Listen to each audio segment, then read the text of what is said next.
Well, not sure if this is going to show up, but we got rain and sunshine. Oh, rainbow's gone. Over top of the RVs over there a little bit ago was a great big old rainbow.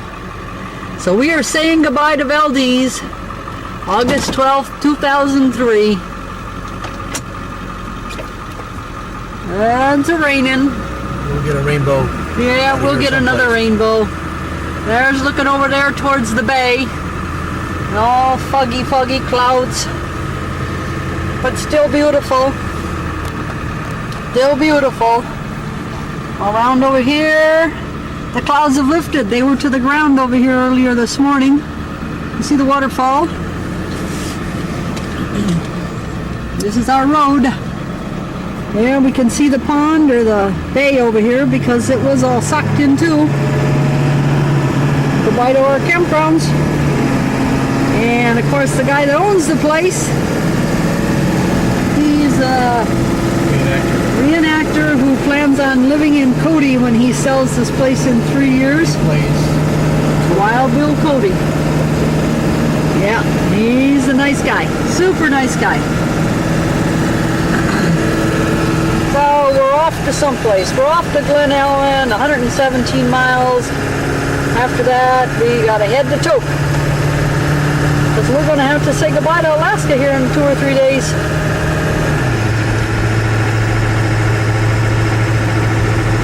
Oh, the waterfalls.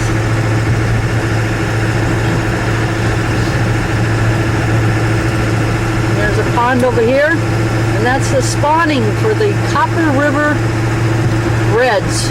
There, the people are looking at them. Unfortunately, what's in there mostly is dead ones because they have laid their eggs and the next life will begin.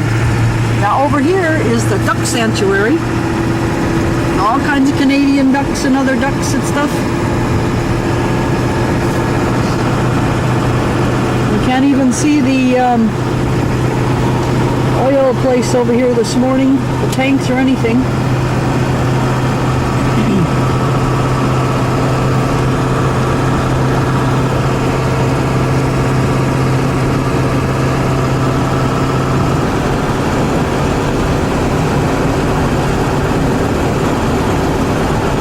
Because the weather has been warm for quite a few days, and now the temperature turned cool. Today is in the high 50s.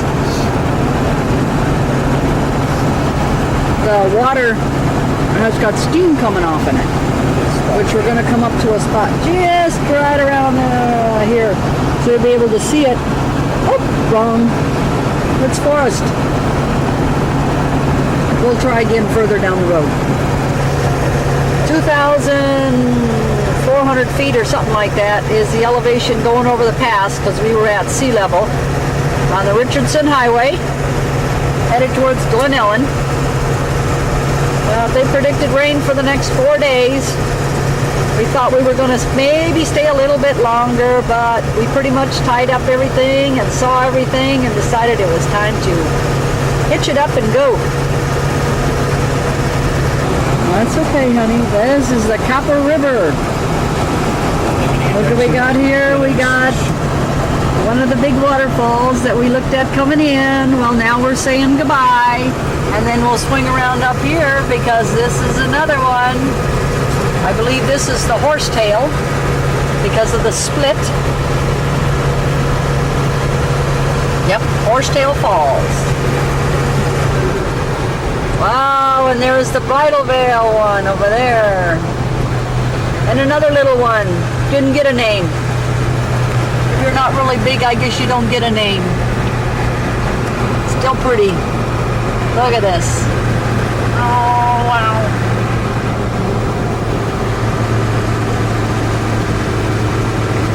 What a pretty drive on the Richardson Highway. Look at all the people turning out and looking. Now these people that are heading to Valdez have got 3 days of rain to look forward to. We had a lot of beautiful sunshine and a great time.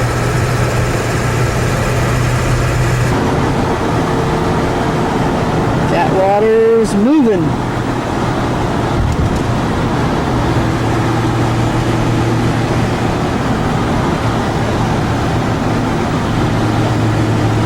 It's all full of glacier silt, so it looks like gray whoosh flowing. Good grief, looks like crestline.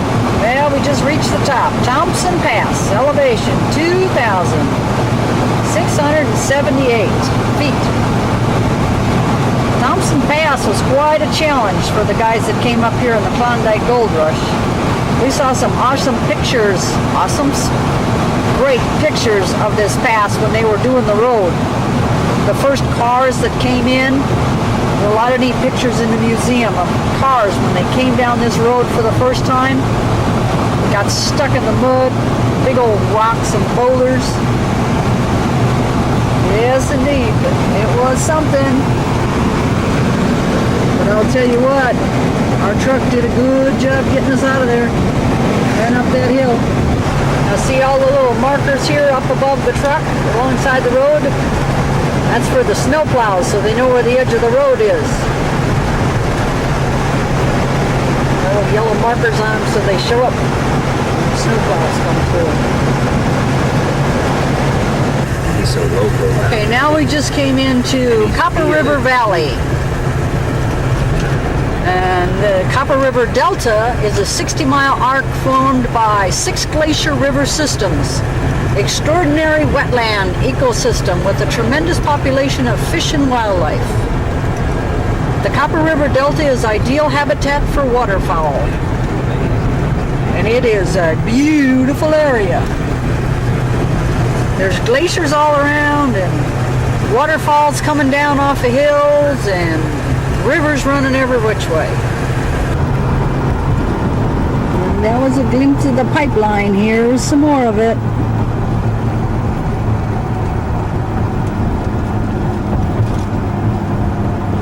Running along the Richardson Highway.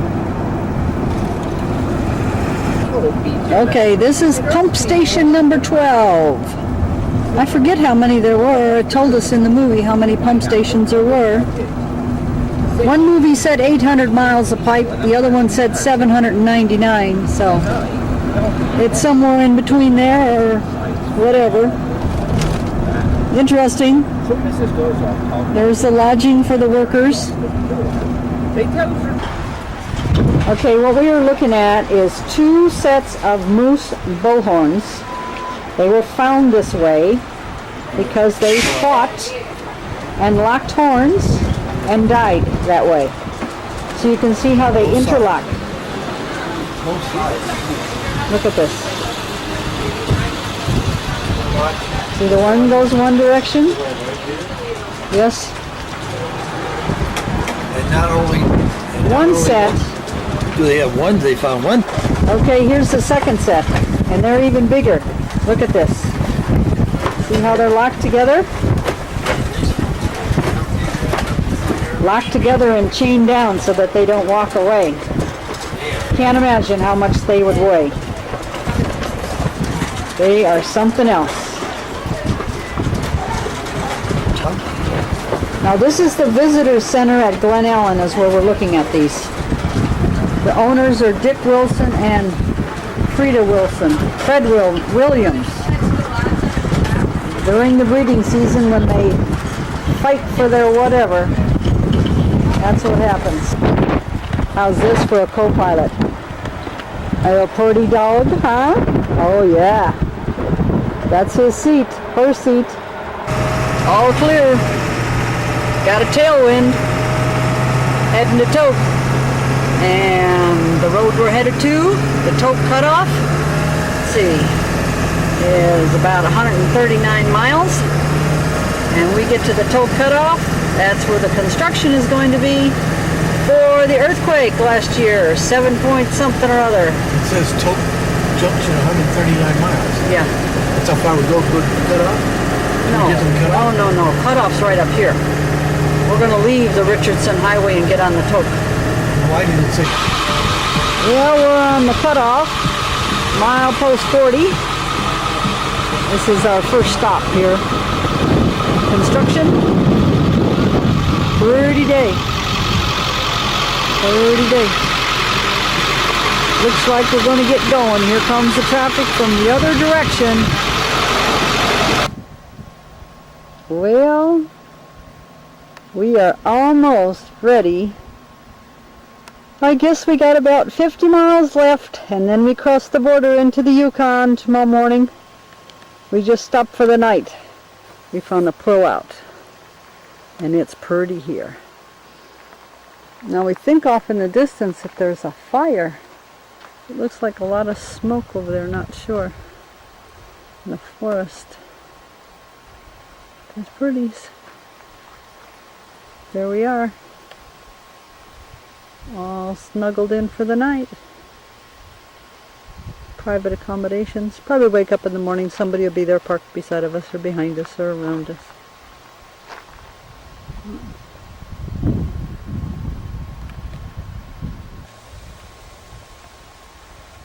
Nice, huh? More glaciers. More glaciers. We're south of Tok on the Alaska Highway. Yes. The last night we'll spend the night in Alaska. There's a good old Alaskan Highway down there. Okay, we've been here about an hour and a half now. We just finished with dinner. And we're actually seeing a sunset and all kinds of pretty clouds because lots of places were getting rain. Like we got last night in Valdez. Beautiful, huh? Just barely hear the water running. Huh.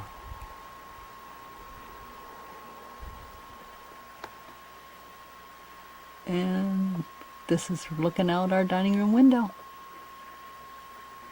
Okay, entering Canada, back in the Yukon. Goodbye, Alaska. At 11:30, June 13th. I think that was a little error. I think I said June 13th. Hap said, well, it's not June. It's August 13th. Oh, well, that's what happens when you're having a good time. You just forget what the heck you're doing and where you're at, what time of the day and what month it is. We haven't gone through customs yet. We're waiting for that. I guess it's 20 miles up the road. Okay, we are traveling through the Yukon. Now this is desolate country. We're running alongside of a huge lake, Clune Plain or something, K-L-U-A-N-E. And we were on some really good road for quite a while. Now we're back to the little wavy road. Every once in a while I see a yellow sign with a black wave on it. We call that the Yukon wave. But you can see this is not exactly the biggest, widest road around. But we're about 100 miles out of Haines Junction. Civilization. Now we're back on a new section again.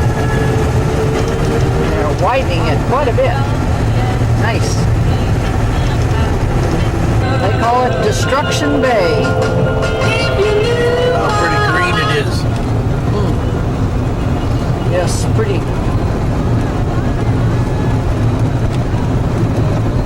Which means there's a lot of drainage from the glaciers in there that turns into gray mucky water.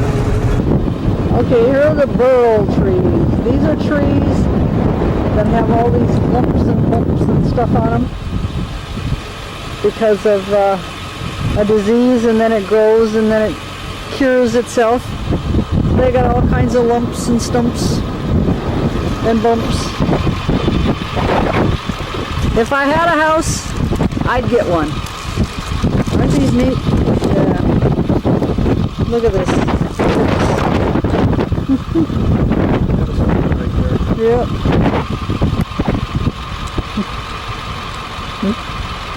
Interesting. We've seen some neat places that have beautiful fences and stuff around their houses. Or they'll have flower pot hangers, everything under the sun made out of these things. Yeah, great.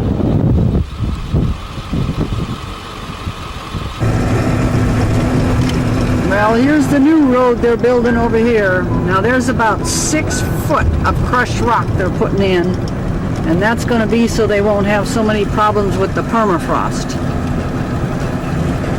So this will be the new Alcan Highway section through this portion of the Yukon. Compared to this little critter that was built many years ago. Yeah, World War II. That's right.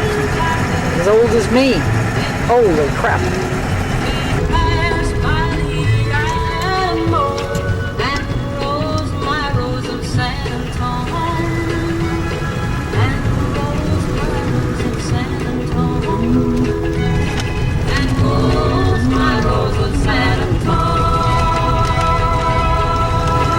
Back on the section they're working on here. Which way do I go? Straight. Hopefully. Hopefully. A little confusing with all the little orange cones. Which way do we go here? See, there's the road there. Look at that gravel. Man. Rocks. Big rocks. Crushed up. Yeah, we're still traveling along that big lake. Culane Lake.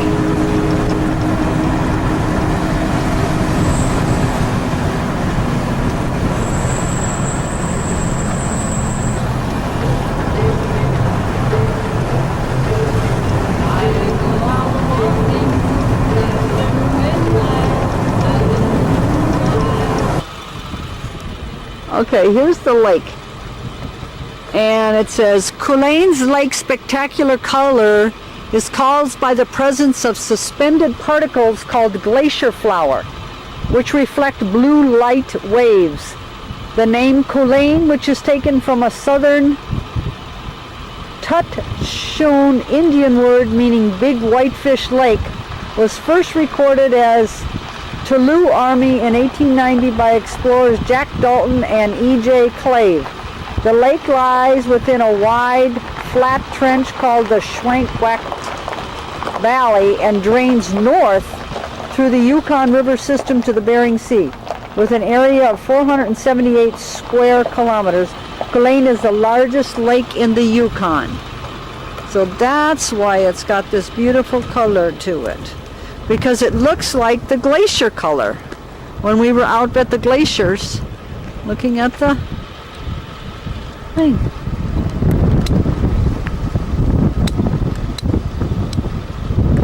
Long, we've been driving along this for a long time. Beautiful. Beautiful.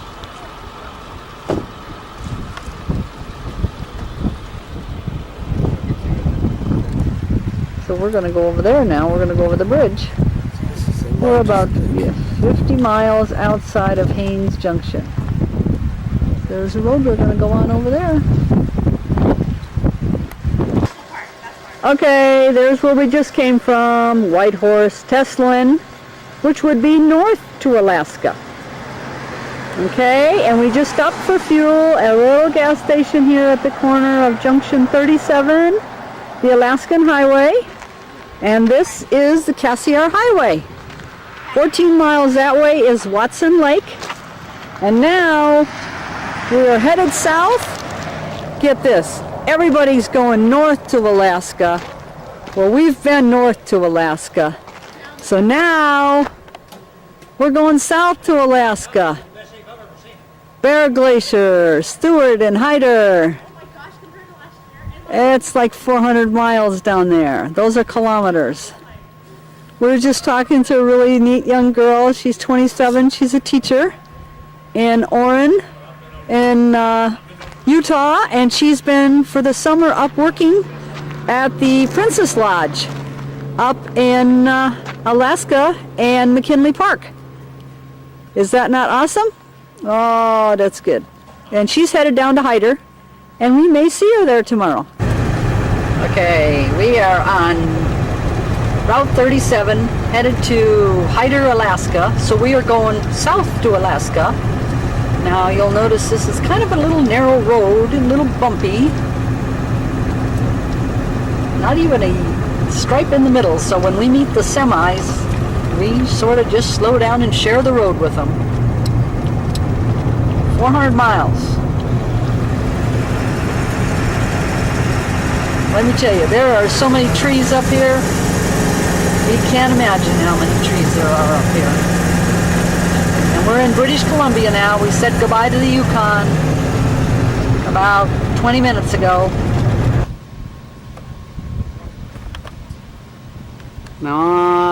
Tatoga Lake Resort, a wilderness oasis. Look at his little tractor he's got over here. And here's the scenery we're driving through. Still on the Cassiar Highway. We're about the halfway mark now. Big lakes.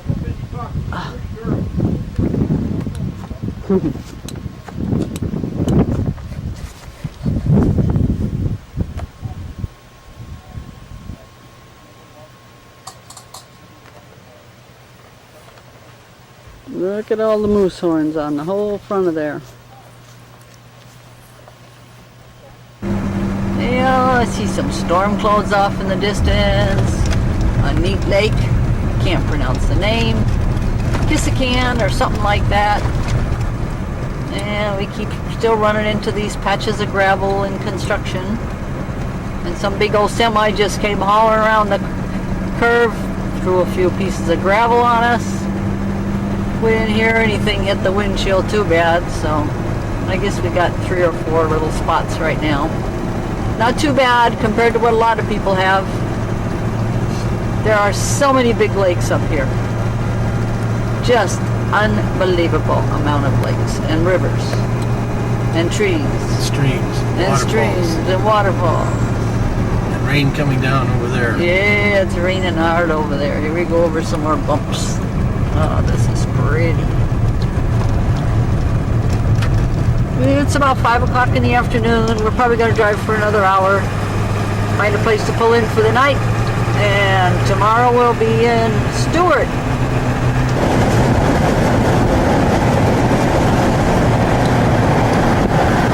Pretty suntan mountain up there. Wiscut River is way down there. Let's take a look at it from this direction. Our truck is no longer white. It's now solid mud. We were driving on dirt road. Oh man, can't wait to see what the RV looks like. We'll have to do some scrubbing.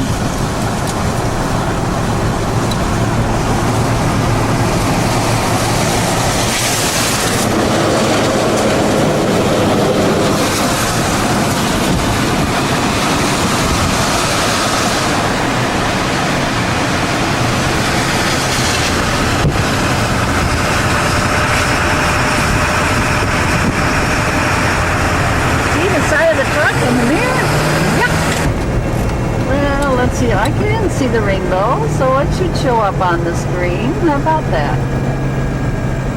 Wow, pretty going down in here to the valley.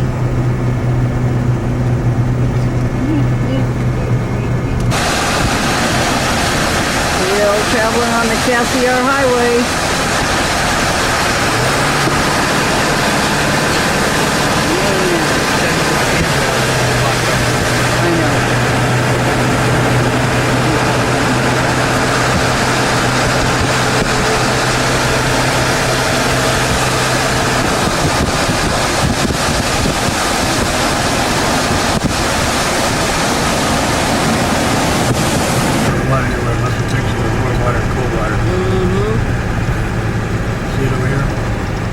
Oh yeah, see it? Yeah. Hot and cold. Hot and cold. Yep. Look at it over there, yeah.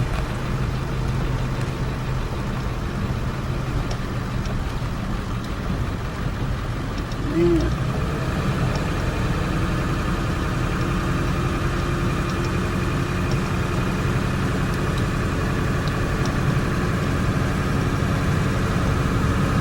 Debris out there. All the logs and stuff that come down in the spring when all the snow melts and everything. This is all, looks like glacier water running too. Got that glacier color to it. Look at, here's more steam up here on it. Then warm weather and cold weather, huh?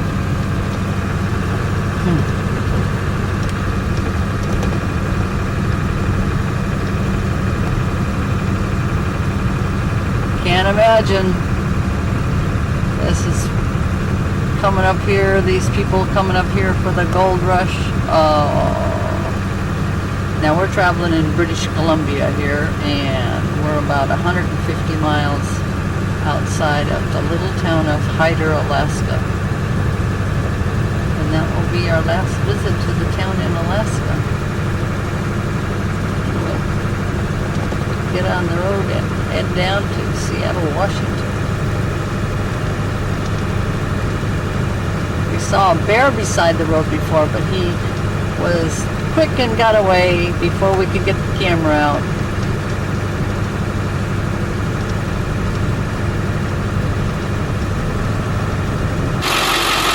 Okay, that's what going south to Alaska Hyder looks like.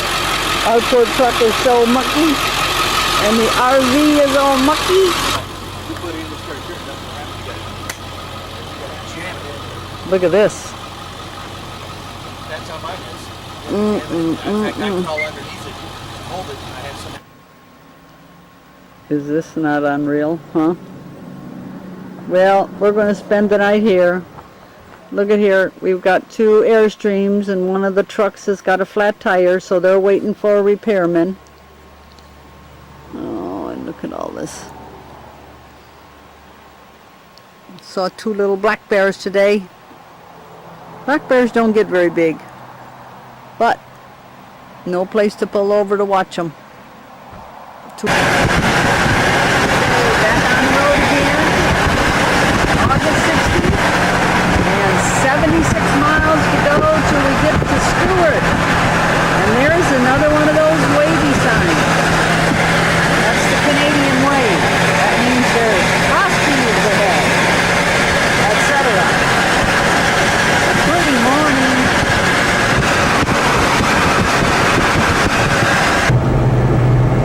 Neat cloud formation and the sun shining through on the mountain peaks.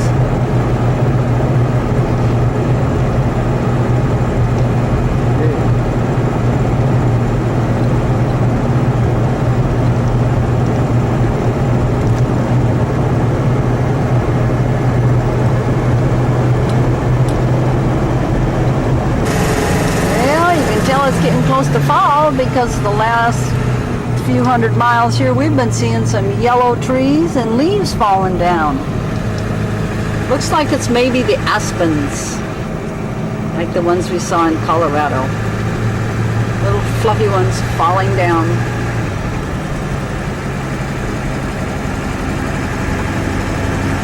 So now we are on Route 36, 37A, and we are headed into Stewart. Should be there within an hour if we don't have too many rough construction spots. And there's Glacier up there on the mountain. Oh yeah, you can see the blue on it this morning.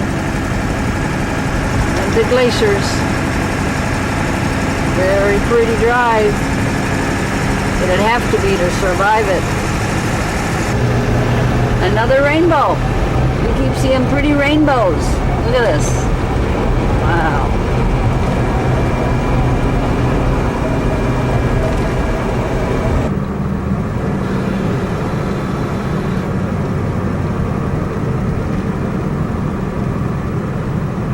Oh, what are we doing up here? Some sort of construction. But that's what they do all summer up here. They do construction.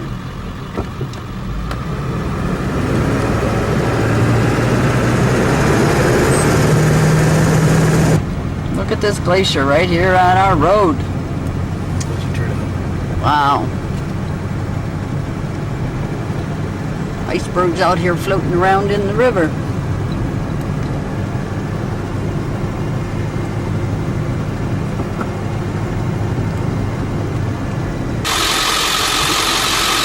Okay, back there's the waterfalls, and that's where we just came through the beautiful rainbow back there.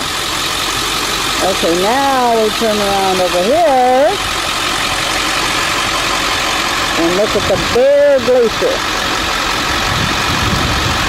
It's misty. Okay, had to sneak inside, get my raincoat so I could cover up the camera. Bear Glacier. Look at this thing. And you can tell little pieces have been floating around here in the water. A pretty sun shining up there on it on the top. You got a hole in there, huh? Yeah, a hole in there.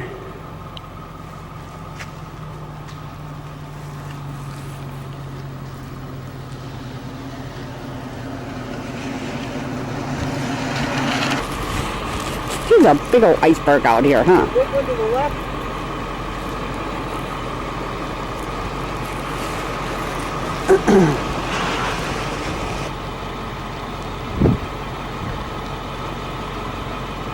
And all the way down here, breaking off little pieces over here. And this one's right below us. Okay, time to go.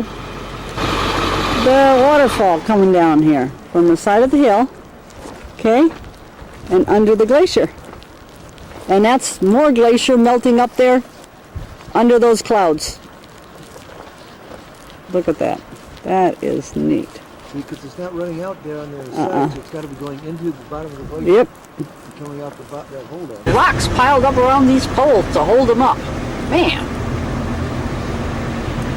And the water is raging. This is the water coming down there from the river, the glacier, and the steam is coming off of it. Still can't believe the amount of rocks around these poles. That's called securing them.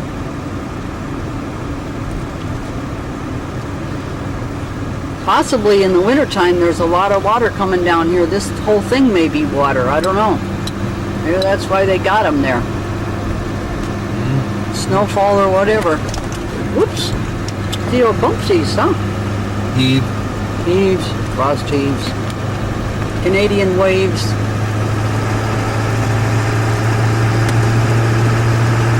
Maybe a little bit of rain will wash some of the dirt off. We won't have too much to wash when we get back. Mountains straight up on both sides of us. Right beside of us. Glaciers up on top. Sort of misty, so you can't see the top. But next to us, that water is running really fast. So we'll leave the camera on for a minute and get a glimpse of it here at the corner, possibly. Because it's been warm weather and now the cold water is hitting the warm water down here. There's steam rolling off.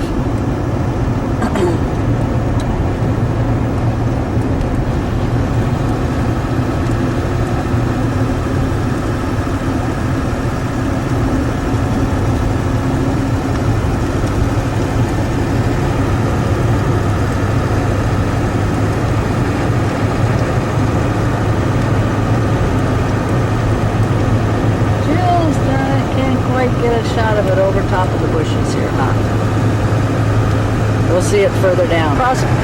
It crossed under the road, now it's on the other side and it's much wider and the rapids are pretty much gone.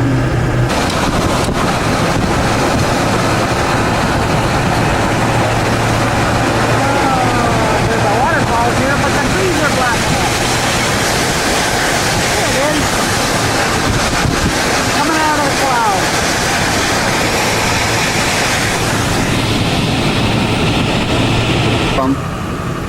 Stewart, BC, we got here. All right.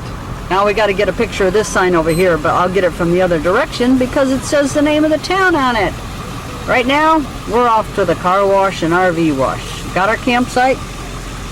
Good spot. The people are there that we saw last night at the turnout that had the flat tire and helped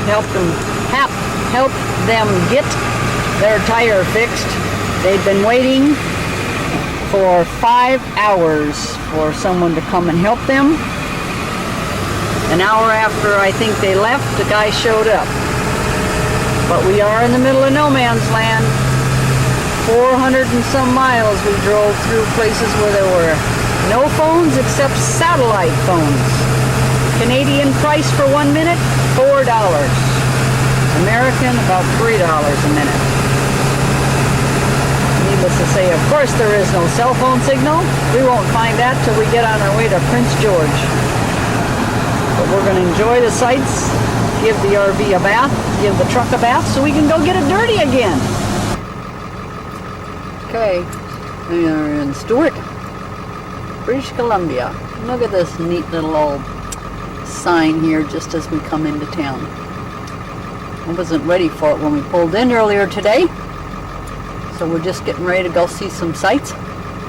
See what happens in this little town. Okay? The miner up there and the bear on the bear. Oh, look at that one. Wow. But my favorite is the hissing. Oh, we'll get that another time. Now this should possibly be the inlet coming in from the ocean. I'd say probably is. Yep.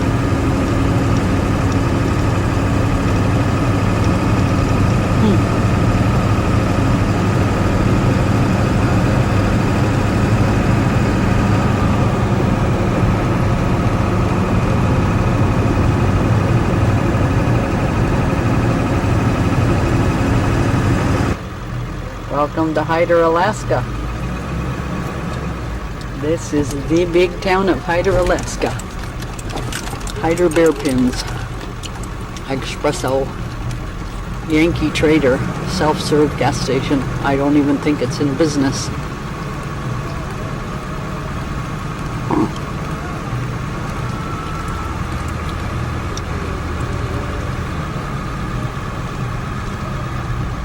First class bed and breakfast, Border Bandit, quarter mile. Oh, this lady's busy doing something. That's the Orthodox Church. There's Captain Terry's exotic junk. Sporting goods, black powder, Alaska, tax-free. Get Hydertized, originated in the Glacier Inn in 1956.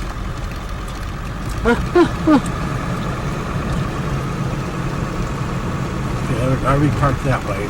Uh-huh. That's the run amok. Which way do we go? I think we go that way. Let me look at the map. Can you see him? I'm not sure what kind he is. I don't know what kind that is either. So here's the walking along here. You're by the forest. Supposedly there's bears down here sometimes. Come down here to catch fish. But we gotta walk a ways to twice the size. There's seagulls out there. This is the last hurrah here for these salmon as they come up here to spawn. Some of them have already spawned and they are dead. Seagulls are out here feasting on them. Hopefully we might even get to see a bear out here on one of them. You see one out there, see? Flopping around. Huh.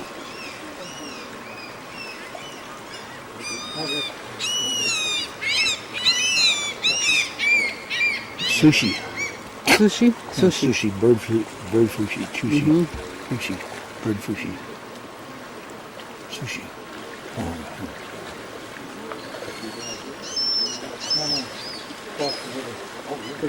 Look how big that is. Oh man. What's that? The salmon's over there. There's a bunch of them just stacked up there, that's why. There's a neat mural of the bear up there on the building. And there's one down the side of the building here. And this is the little bitty town of Stewart. Maybe 600 people. Well, I just read some paperwork, and this used to be a town of 10,000. But that goes back to when it was the gold rush, gold mining. But then the crash of the stock market in 1929 wiped out this community. Okay, now here's the grocery store. Check it out. On the roof, there's the grocery carts. Guess you don't get to take one home here. It's called a Quickie Mart. Got some good veggies and fruit there yesterday. There's a visitor center and a boardwalk. out by the water. We'll drive around the other side. Ah, the logging truck pulled in behind the trees there. See, these are pulpwood. And the boats come in here and pick it up on the canal from the ocean. And this is all the pulpwood all along here. They bring it in. The trucks are going right past our campground. Down there at the other end is where we're at. And it's starting to rain pretty hard here. So see all the logs out here in the water now. They're waiting. Somebody come and pick them up. There's part of the glacier up there, and the waterfall that precedes it coming down the hill.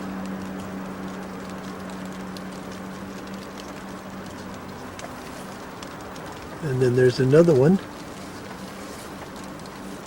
over on the other side of the hill. Comes right down to the bay.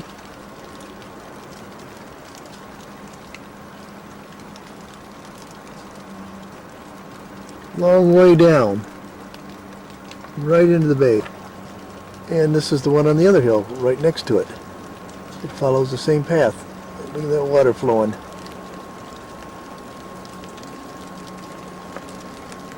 It comes down.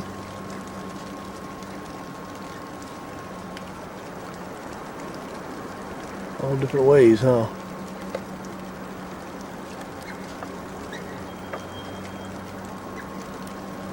And all the way down to the water. If I can find it. Welcome to Hyder, Alaska. All right, there we go. I thought you already took a picture of that. I can't remember if I did or not. You did the other day when we came It was in. raining Yes. and bumpy Huh?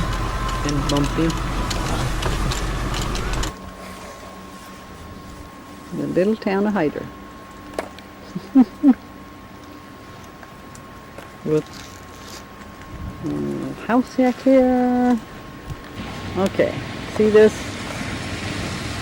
This goes mountains all the way out here. When we get out, Father, honey. Mountains all around us here. That's leaving. That's where we just came in. That's the border. Yeah, this is the border, all right, huh?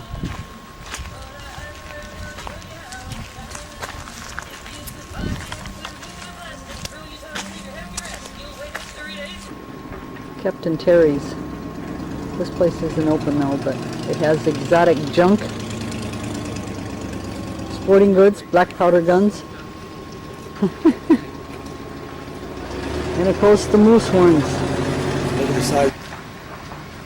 MD. Yeah, but in the sign, then the window's a Coors sign hanging. Oh, The place is closed up. That's it.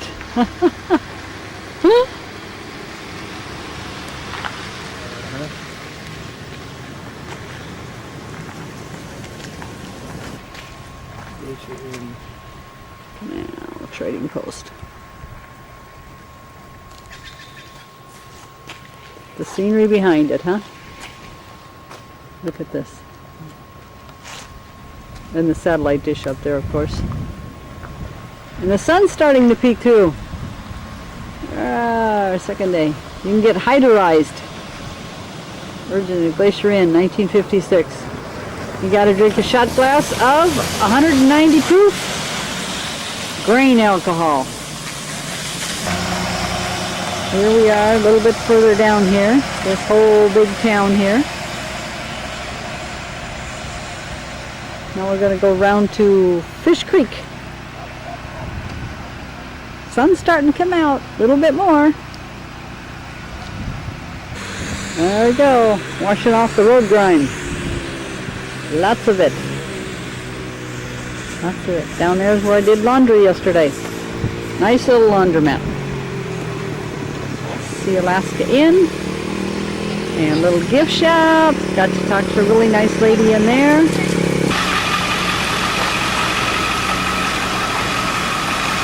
Here we are. Welcome to Hyder. Mile Zero, Alaskan Yukon Highway. We've seen a lot of Mile Zero. Okay, this is the canal that goes out to the ocean. Well, this basically is the ocean because it's a fjord that comes in here and This meets is the like river. Alaska going out to the ocean. Yeah. Pretty, huh? Look at that. Beautiful.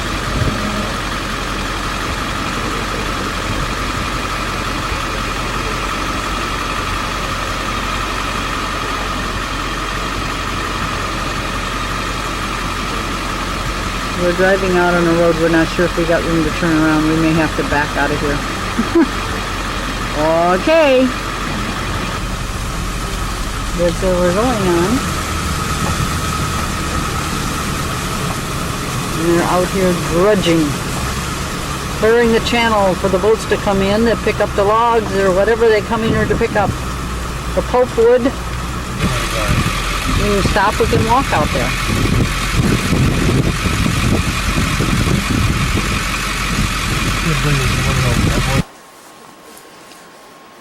Here we are at Fish Creek. And there's birds up there now.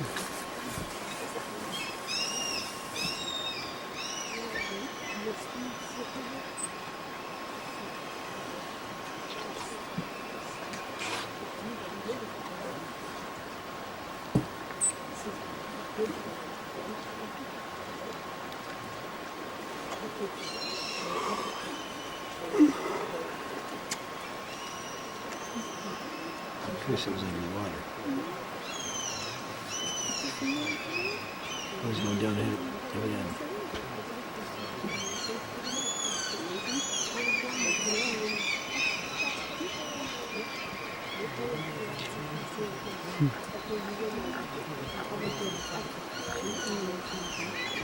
I can't think of the name of these. It begins with an M.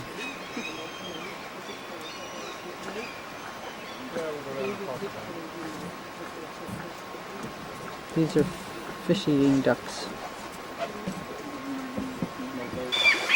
Okay, here's the stream that the salmon are coming up here. This is where they were born a couple years ago. It's 90 miles in from the ocean.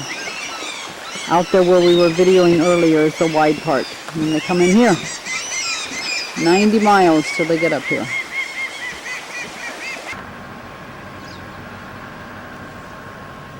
Okay, we're getting ready to leave. Look at the clear and the clouds are lifting off of there. Neat, huh? Okay, alrighty, we're traveling north out of Stewart, and I'm looking here at the side of the hills, and I counted 7 different waterfalls. That's just the ones I can see. That's the glaciers of melting. The other one here is a pretty good sized one here coming up. Whoa.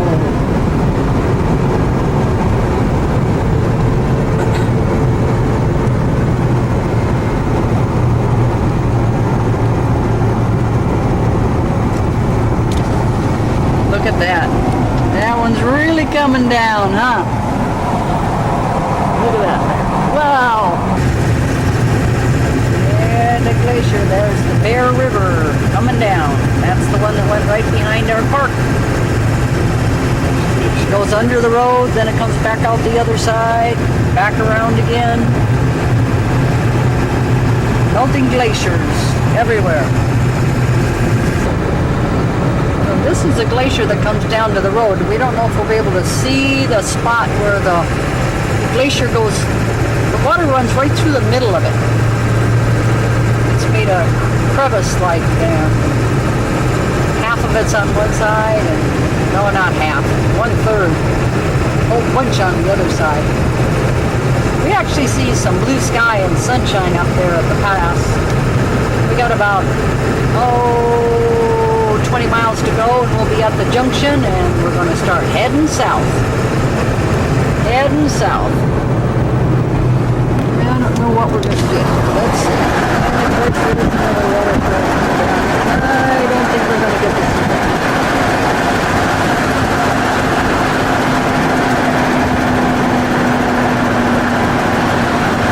There it is. See the crack going through it? Yep, right through the portion of it there. Right it gets all dirty too, huh? Of course, in the wintertime, more snow will add to it. Because it's cloudy, it's all blue up there today. Way at the top. Way at the top. Long way up there. The blue skies. Yep. Oh, there's 2 or 3 waterfalls up here at the top.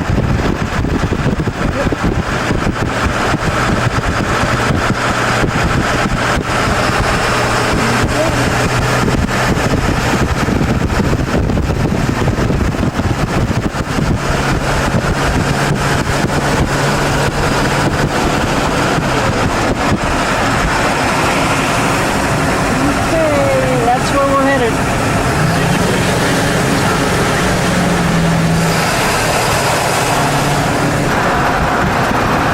More waterfalls. Waterfalls, waterfalls.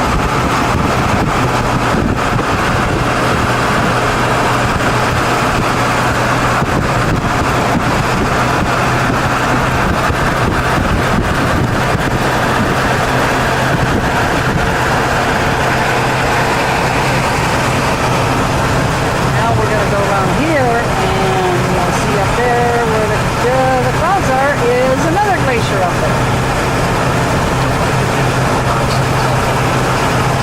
We did?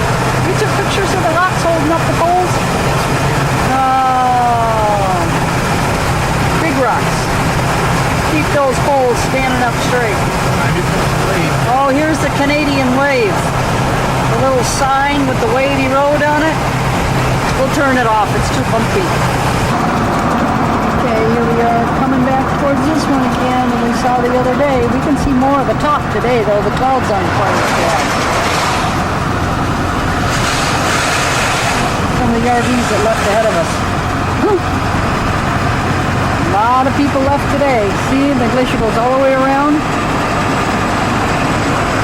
Little ice cubers out there. Icebergers. Icebergers.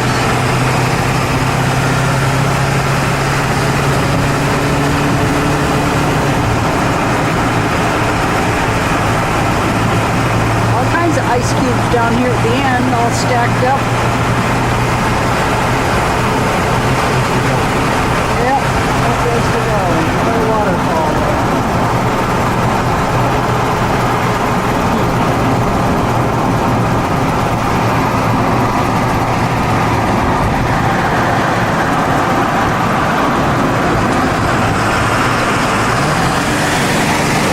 Find some sunshine.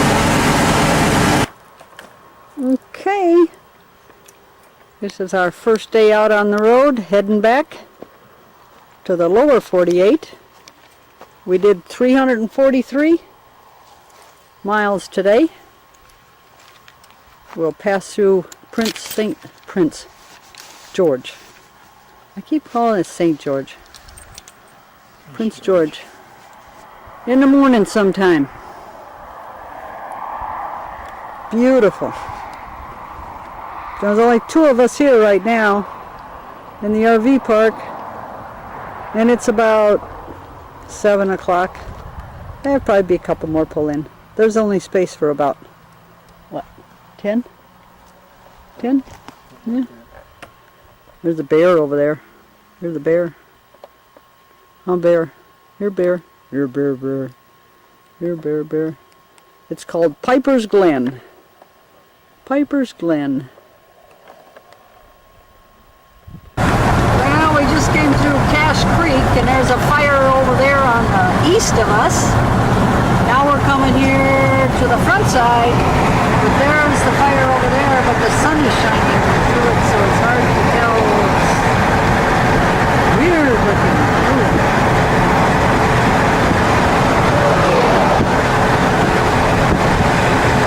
All the hills on fire here.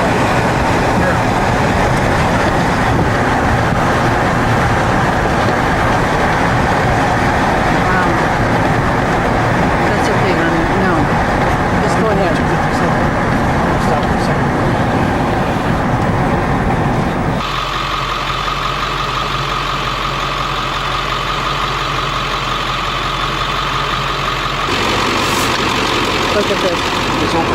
on both sides of us by Kamloops and Cache.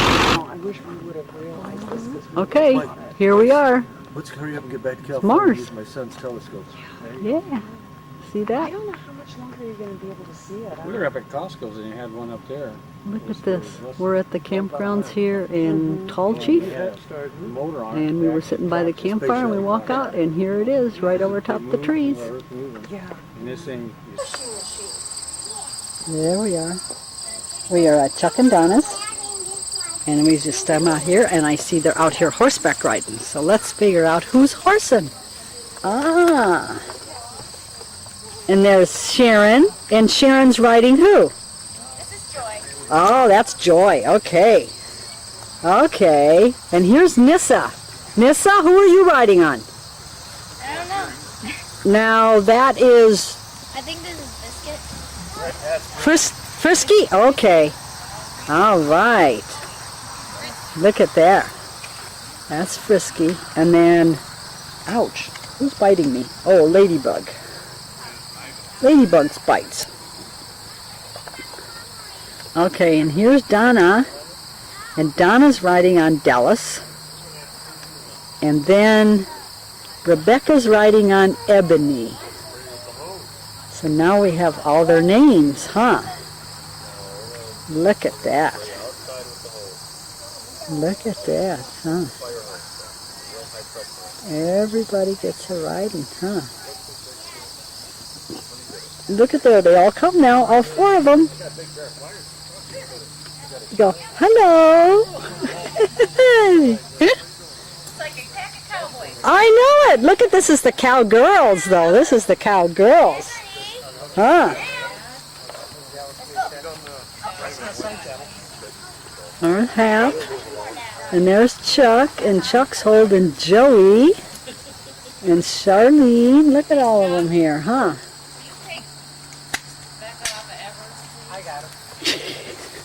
How do they know who's who, huh? How do we know who's who?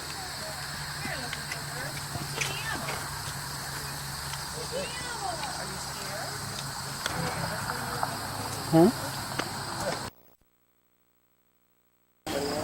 Okay, this is water balloon fight time here. Oh, Rebecca got somebody. Rebecca got somebody. Uh-oh. Uh-oh. He has long legs. And Yeah, I think he does. Horse trough. Hit the hose. Rebecca's taking a swim. Rebecca's taking a dip. Here comes the horse drop. Okay, here comes Joey. Grandpa. He's got a balloon full of water. And he's looking to see who's going to get it. Oh, here we go. Go ahead, go, go, go, go, go, go, go, go, go, go. It got himself. It got himself. Where'd he go?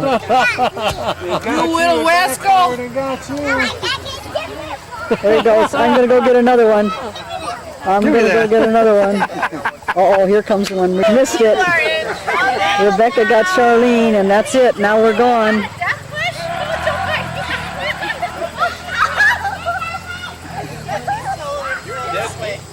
Okay, here's Aaron and Dawn, and they just got back from Iowa. They went to a wedding. They decided 600 miles is a long ride in one day.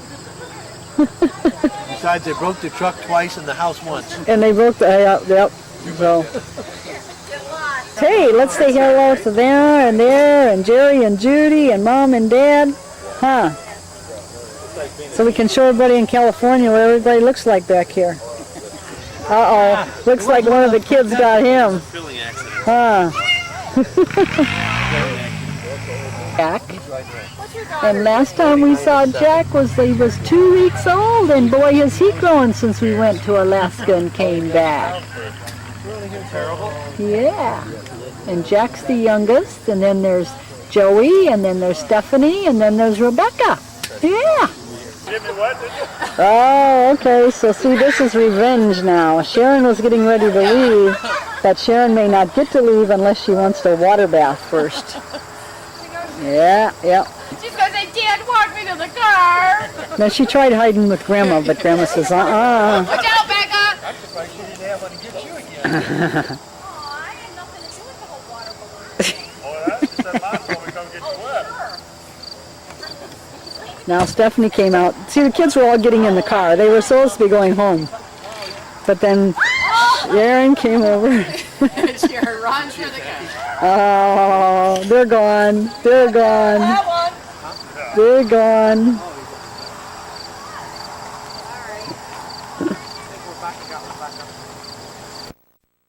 Okay, here's the host and hostess here. Look at those two. That's a mighty handsome cowboy you got there, girl. They look so good. Look at you. Look who we got over here. All right.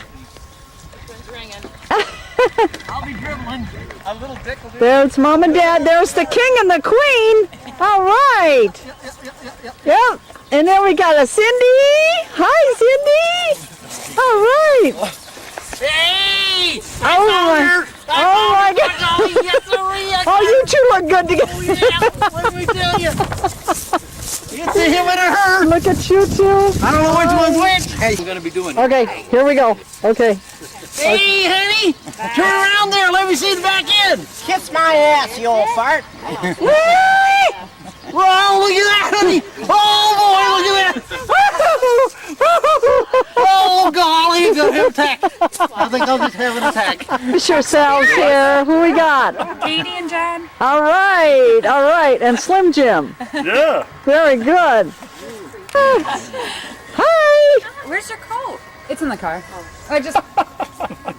The new use for that. There you go. Where's my earphones so I can get your This Bonnie and Clyde.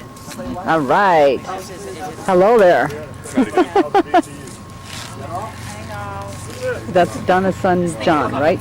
Yeah. Okay. No, Wait, that ain't John.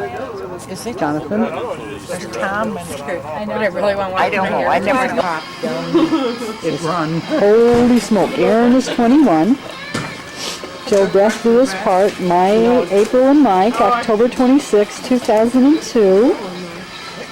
And we got tied down since October 15th, 1988. There's Rick and Cindy, and they're tied on the railroad tracks. Cowabunga! Jerry's 16, 1953. He's 50. Now this is all at Chuck and Donna's front door. Okay?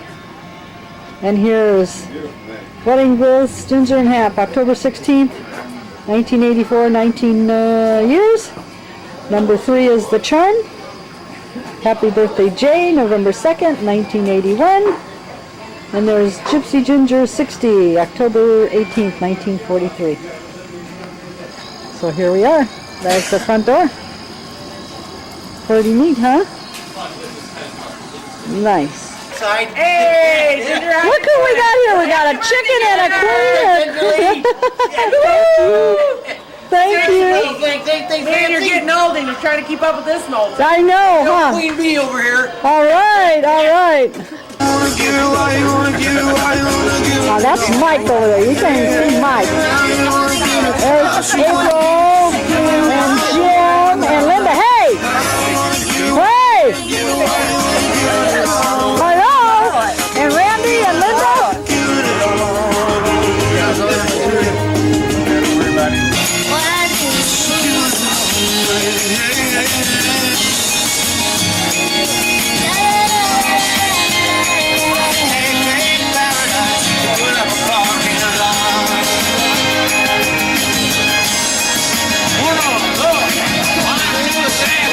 They're having a seance.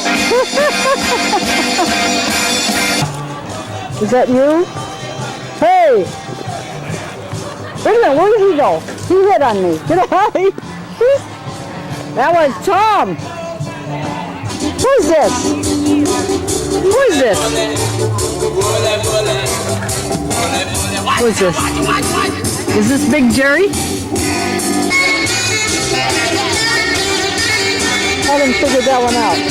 I think it's my brother Jerry.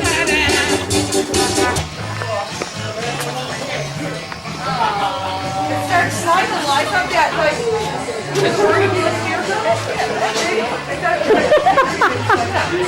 Oh, got Donna. Donna, who got you?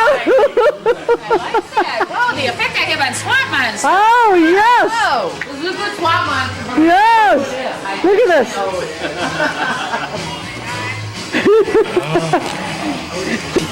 Oh, I know. It's a chicken molester. It's a flucker. Oh, I mean, it's a chicken flucker. God damn. This is exactly what happened last time I was at this party. I got molested by this fly, and I don't know who that fly was. Hello, Miss Piggy. How are you? Guy knows who it is. Get up here. I don't know who it is. Am I videoing? Oh, of course. I'm walking around with the video camera videoing the floor. Again? Hi! Yeah, I was videoing the floor here. Here we go. Hello, hello, there's Judy. Hi, Judy. There's Judy.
Yes! There's Brother Rick, Brother Chuck, and where's the conehead? Where's Brother Jerry? And Scott. You need two more brothers here.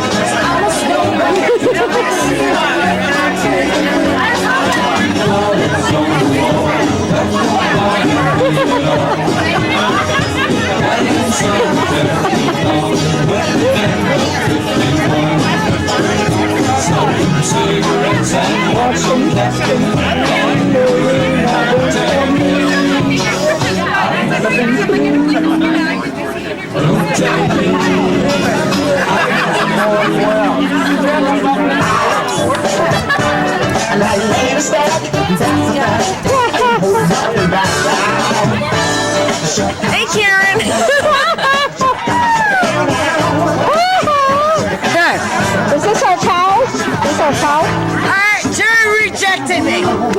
That's utterly ridiculous. Utterly ridiculous. Your brother rejected me at his dairy farm.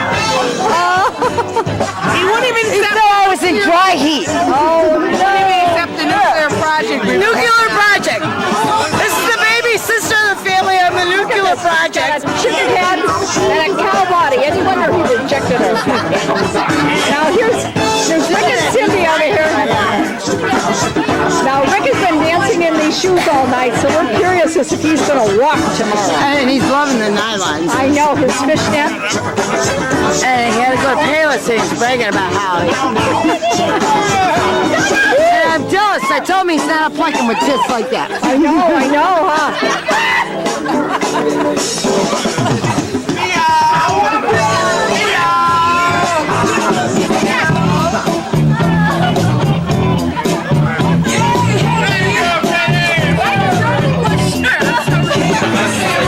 And like, it's not easier to like make money and establish yourself here and then It is, though. go back there and live lavishly. Easy life. Exactly. Yeah, you're right. But That's why everybody from Mexico's here. I know. Oh, she's got one eye missing. Yeah, that's why everybody's here. One-eyed cat. The one-eyed cat, she's a tigger. She's a tigger. They come here with There's a Sharon. That's it. I make a good life. There's Andrea. Hello. We're still awake, huh? Almost. she actually like talks that. Oh, this is really secret talk over here now. Yeah, 'cause she's like, Yeah. that's exactly what she says. I know, it's cool. She's a real cool chick. Like, I must be like, I don't know, like, I'm still like,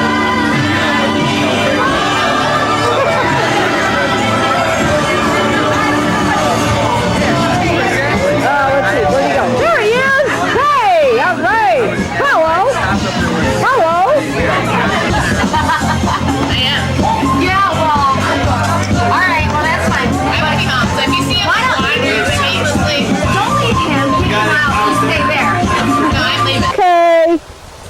Okay. Name your name here. Who are we looking at? There's Kyle and Kobe and Katrina and Kimber. Hey. Where are we at? Do you know where we're at? We're at the park, Peyote Park in Cleveland, Oklahoma. Huh? Yeah. Yeah. Oh my golly.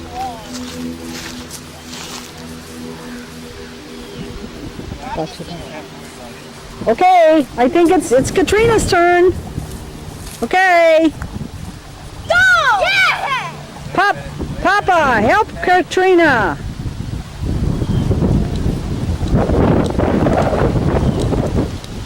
Got it? Good one, Katrina.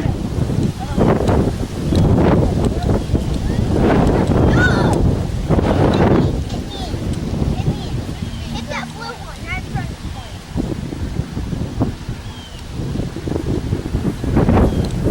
Okay. Whoa! Wow, okay. Yeah, go for it. 3, 2. I'm winning! Right. This one over here, we got her. She's got some leaves. Hi, Kimber. Hi. Hi. She's busy watching. She was actually throwing them, but she didn't have a long interest in the game here. Oh, look at this!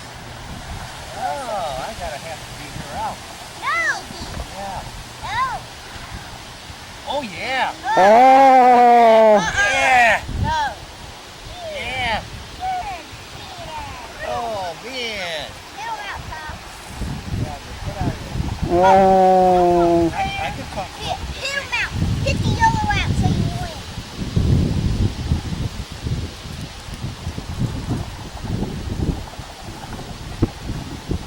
That was a good one, Katrina. You tried hard that time.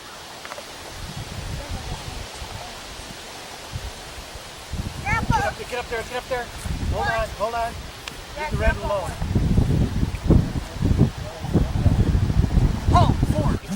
Come on. Come on. There's Brownie. That's the little one. That's the little one. What's the other names, Kyle? Bunny. Bunny's which one? Bunny's the brown, the big brown and white.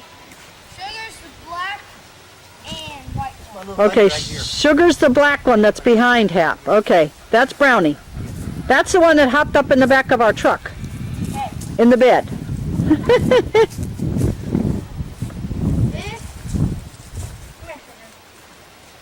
this is Sugar. Okay, that's Sugar. And Sugar's going to have babies when? In December? I do not remember. Okay, and the other one's going to have them in February. Yes. Oh, they're going in there. That's their little place. There's one of the kitties. And there's the chickens. Chicken in the tree. Chicken in the tree? See him up there? Oh, I see him, but I don't think I can get in close enough. Hold on. The chickens are all, they go up in the tree and roost for the night? Mm-hmm. Ah. What? Run some milk over here. Turn the light on. Yeah. That's where they milk the goat. This one's Bunny. That's Bunny. And of course get their feed then too. Okay. Food up here, don't they?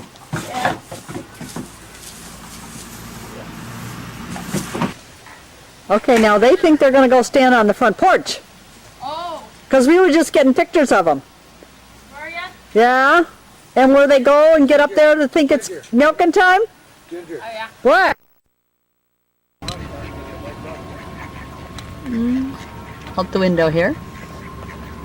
And Deanna's out there feeding the quackers, enjoying the sunshine. Perhaps polishing the whatever. Huh.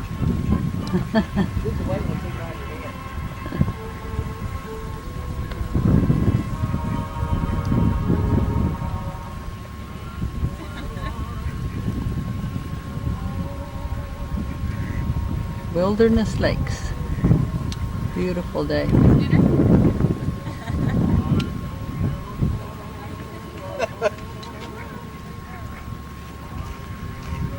Ah, she's videoing you. You were just a dad.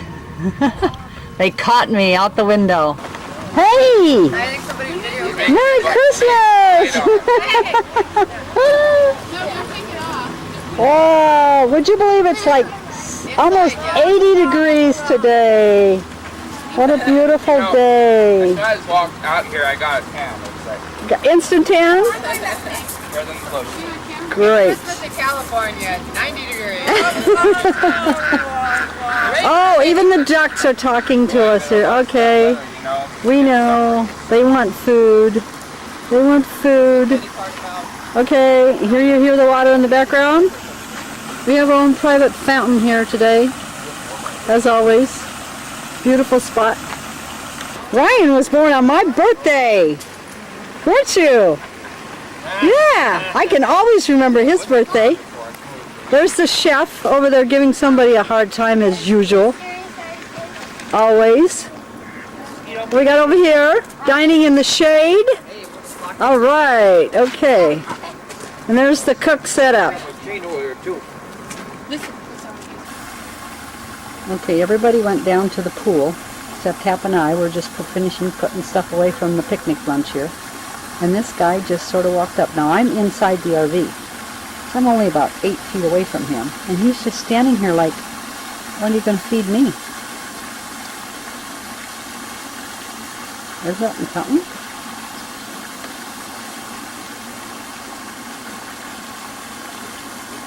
They like gophers, so he likes meat, so he probably wants a hunk of meat. Now I just tossed him a piece of hamburger. Oh, he's going to go in the shade. I won't be able to watch him. There he is. See him? I mean, that hamburger barely touched the ground once, and he had it. So he smelled the meat cooking on the barbecue, and that's what he wanted.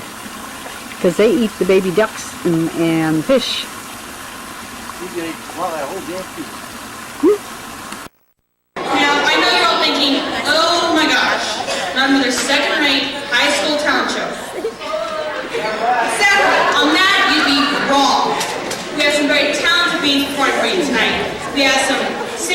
So dancing had a few surprises up our sleeves. Don't have any And sleeves. I'll be taking questions after in the lobby. Alright, now. One of which is that you, the audience, get to pick the winners. Not me. Not the panel of judges. You, the audience. So if any of you back there are excited to win, it's not my fault. Theirs. Alright then. Go stick your head out the door and tell Hap to get in You here. may ask, so what do they get for winning? Well, you can ask. I'm glad you asked. First place gets a whopping $150. Second place gets $75. And third gets $50. All right, so y'all ready to get started?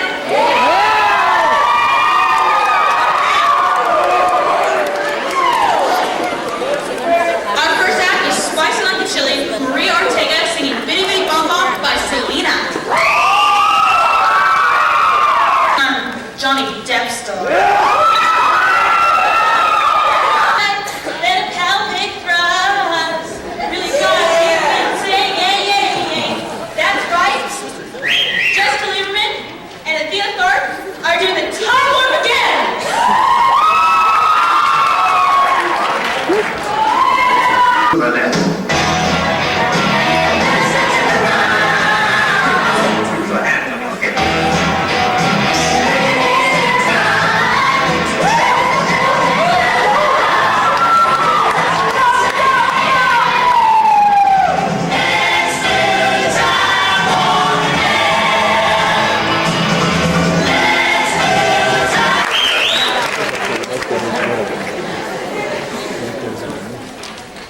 You know, being 17 is all right and all that. To be it forever, I don't think I can handle it. You know, that would be a lot of SATs to take. You know, Jackie Carlson, sorry, Chilson knows what I mean when she sings 17 Forever by Zoe Girl.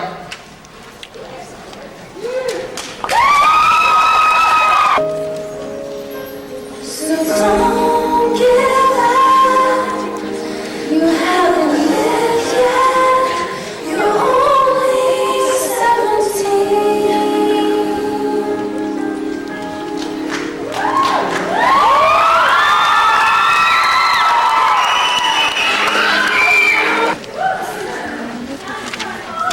You know, beauty isn't everything, but sure can get you places. I mean, Heidi and I got this to kick as being host. You didn't think it was just my sparkling talent, or my charming personality. No, it's my natural good looks. But don't feel bad that you all can't be beautiful people, because you still get to listen to Marissa McKay sing "Beautiful" by Christina Aguilera.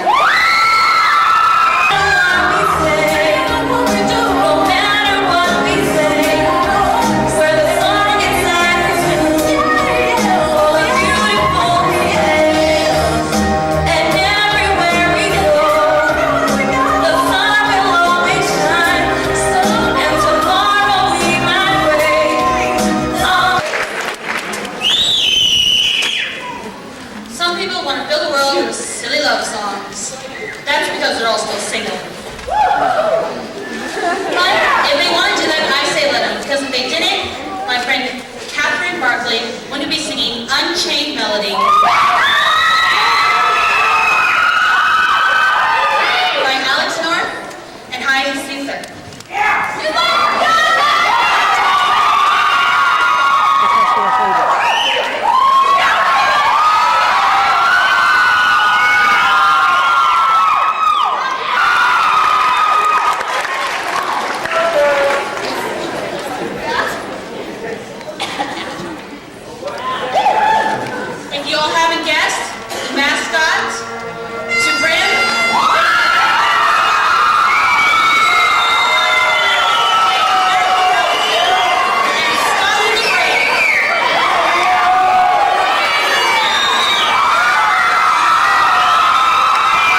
our homes.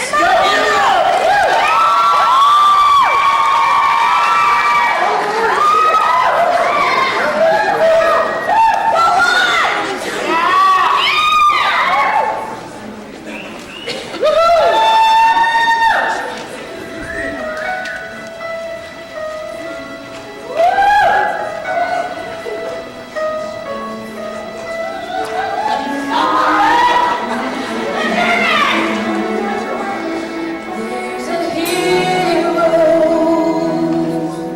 If you look inside your heart, you don't have to be afraid of what you are.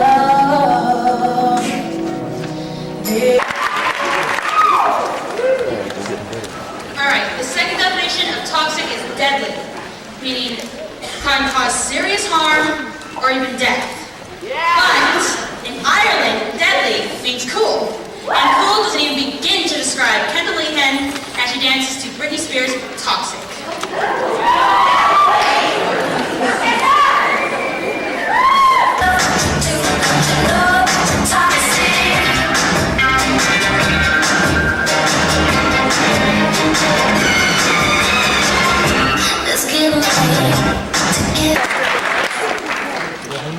Christina Boy is saving all her love. For you. As she sings Saving All My Love for You by Whitney Houston.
The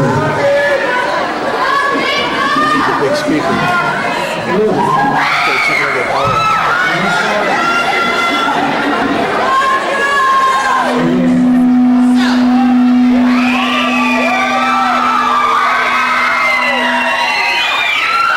I take it like Jake's grounded, right?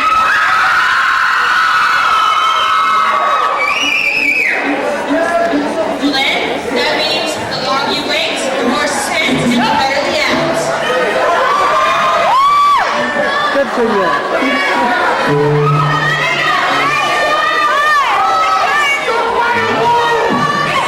All you ready for finals?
Okay, now it's Big Mama's turn to talk. Okay, now, while we're tabulating votes, they're going to play some more songs.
You've all been waiting for.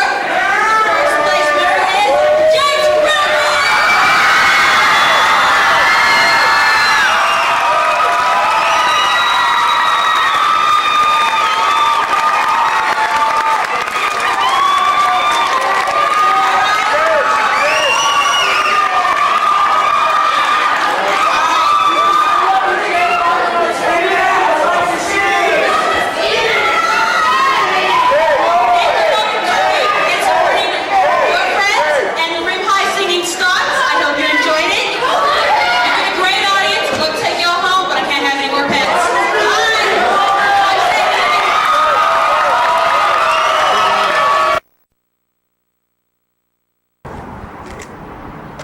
Okay, here we are at the Yuma Territorial Prison.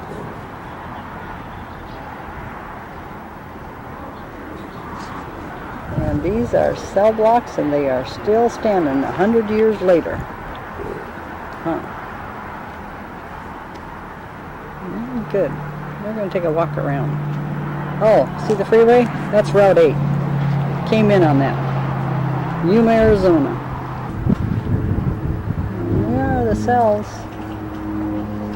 9 by 12. 6 prisoners to a place. 3 beds on each side, bunk beds. That was it. It housed 204 prisoners, and at times it had 240 prisoners.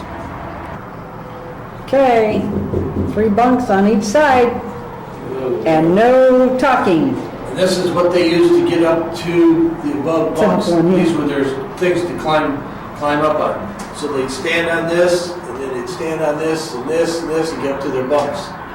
And see 6 the bunks.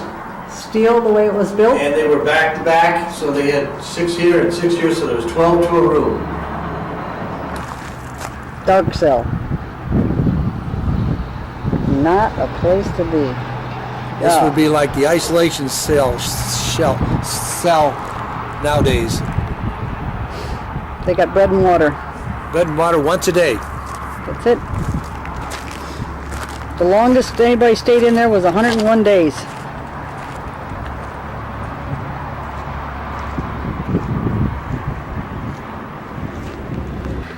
Okay, that's the Main guard tower. guard tower, and below it is a 50,000 gallon tank where water was stored. It's their water supply. Huh.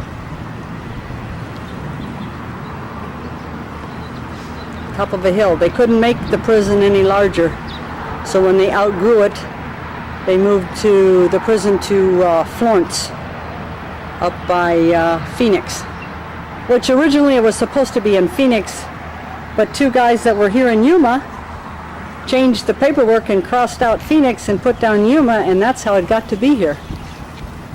And that's the entrance there to it. This was the first bridge connecting the eastern United States and the western United States in the southern route without crossing it on a ferry across the Colorado River.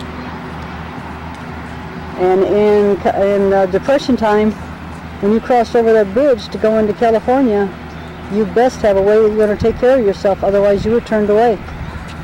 Too bad that don't happen nowadays.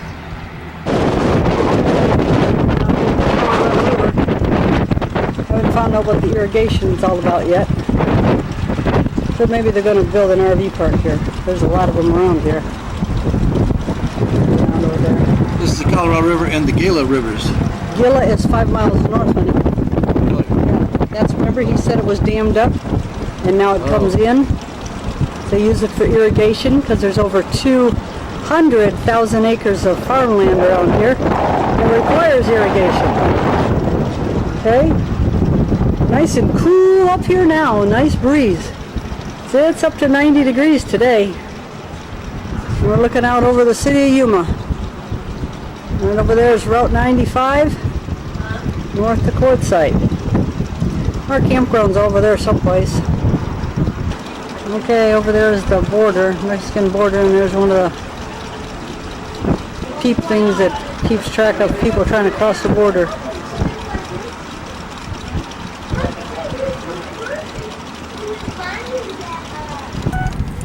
Okay, there's where we was.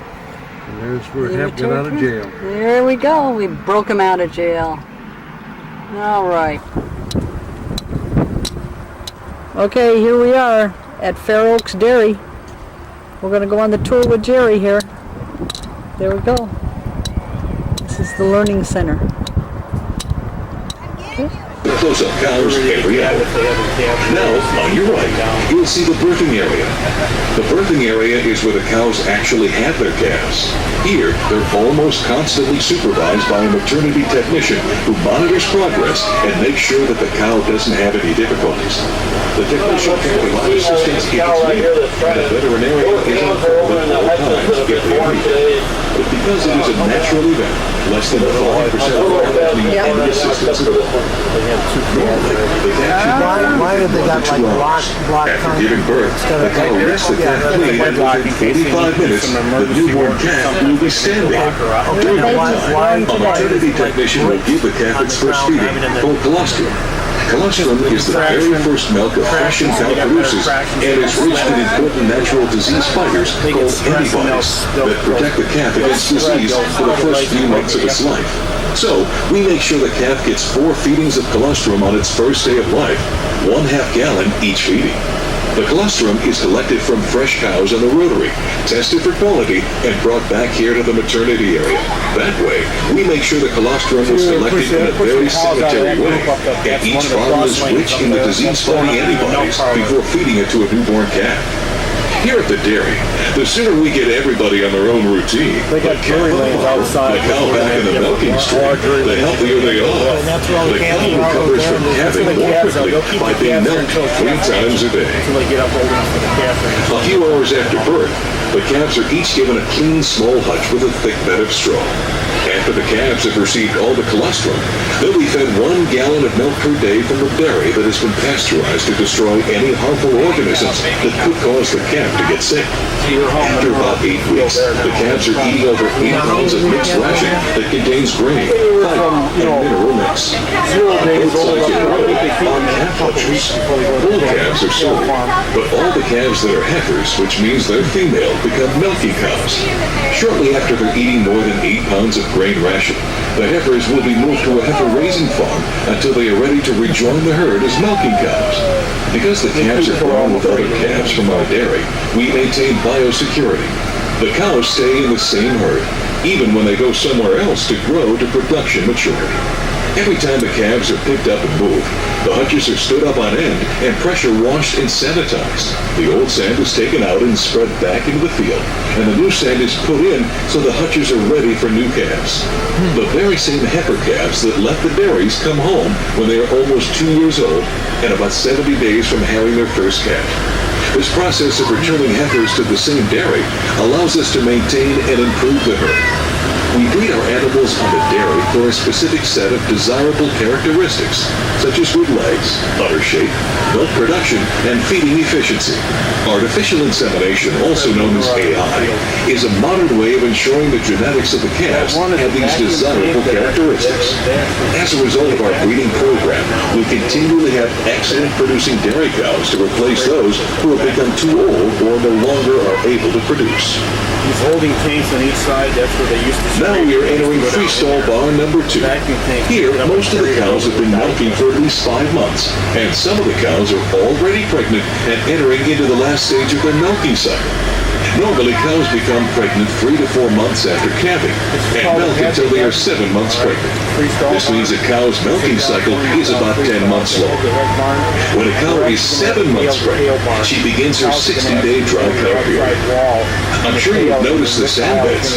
The reason that cows are bedded on sand is that sand is inorganic.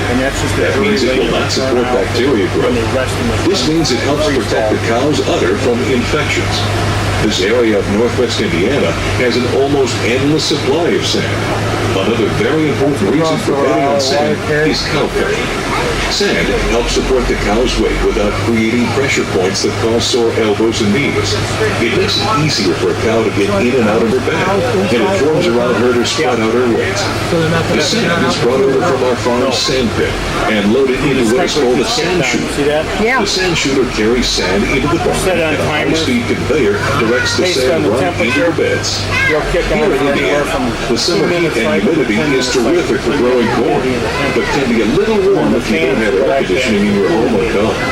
Cows can tolerate a greater range of temperature than humans can. In fact, they are comfortable between 10 and 70 degrees Fahrenheit. But once you get to 70 degrees and warmer, the cow starts to get uncomfortable. Cows don't sweat very much, so cows have to get rid of extra body heat by evaporation, radiation from their skin, or increased respiration. We can help the cows stay cool and comfortable by drenching them with water to get rid of the heat. The white plastic pipes that run along near the aisle supply water to the sulfur nozzles that spray the cows. The cold water evaporates off their head and back to take away some of the heat from their bodies.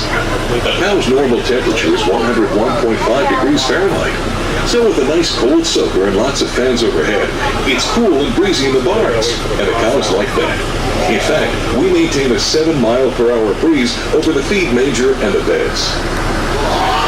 So who's pushing the cows behind you? We're the pusher. We're actually, my pusher is actually, my chaser is actually going to be on horseback. I get cows, don't you?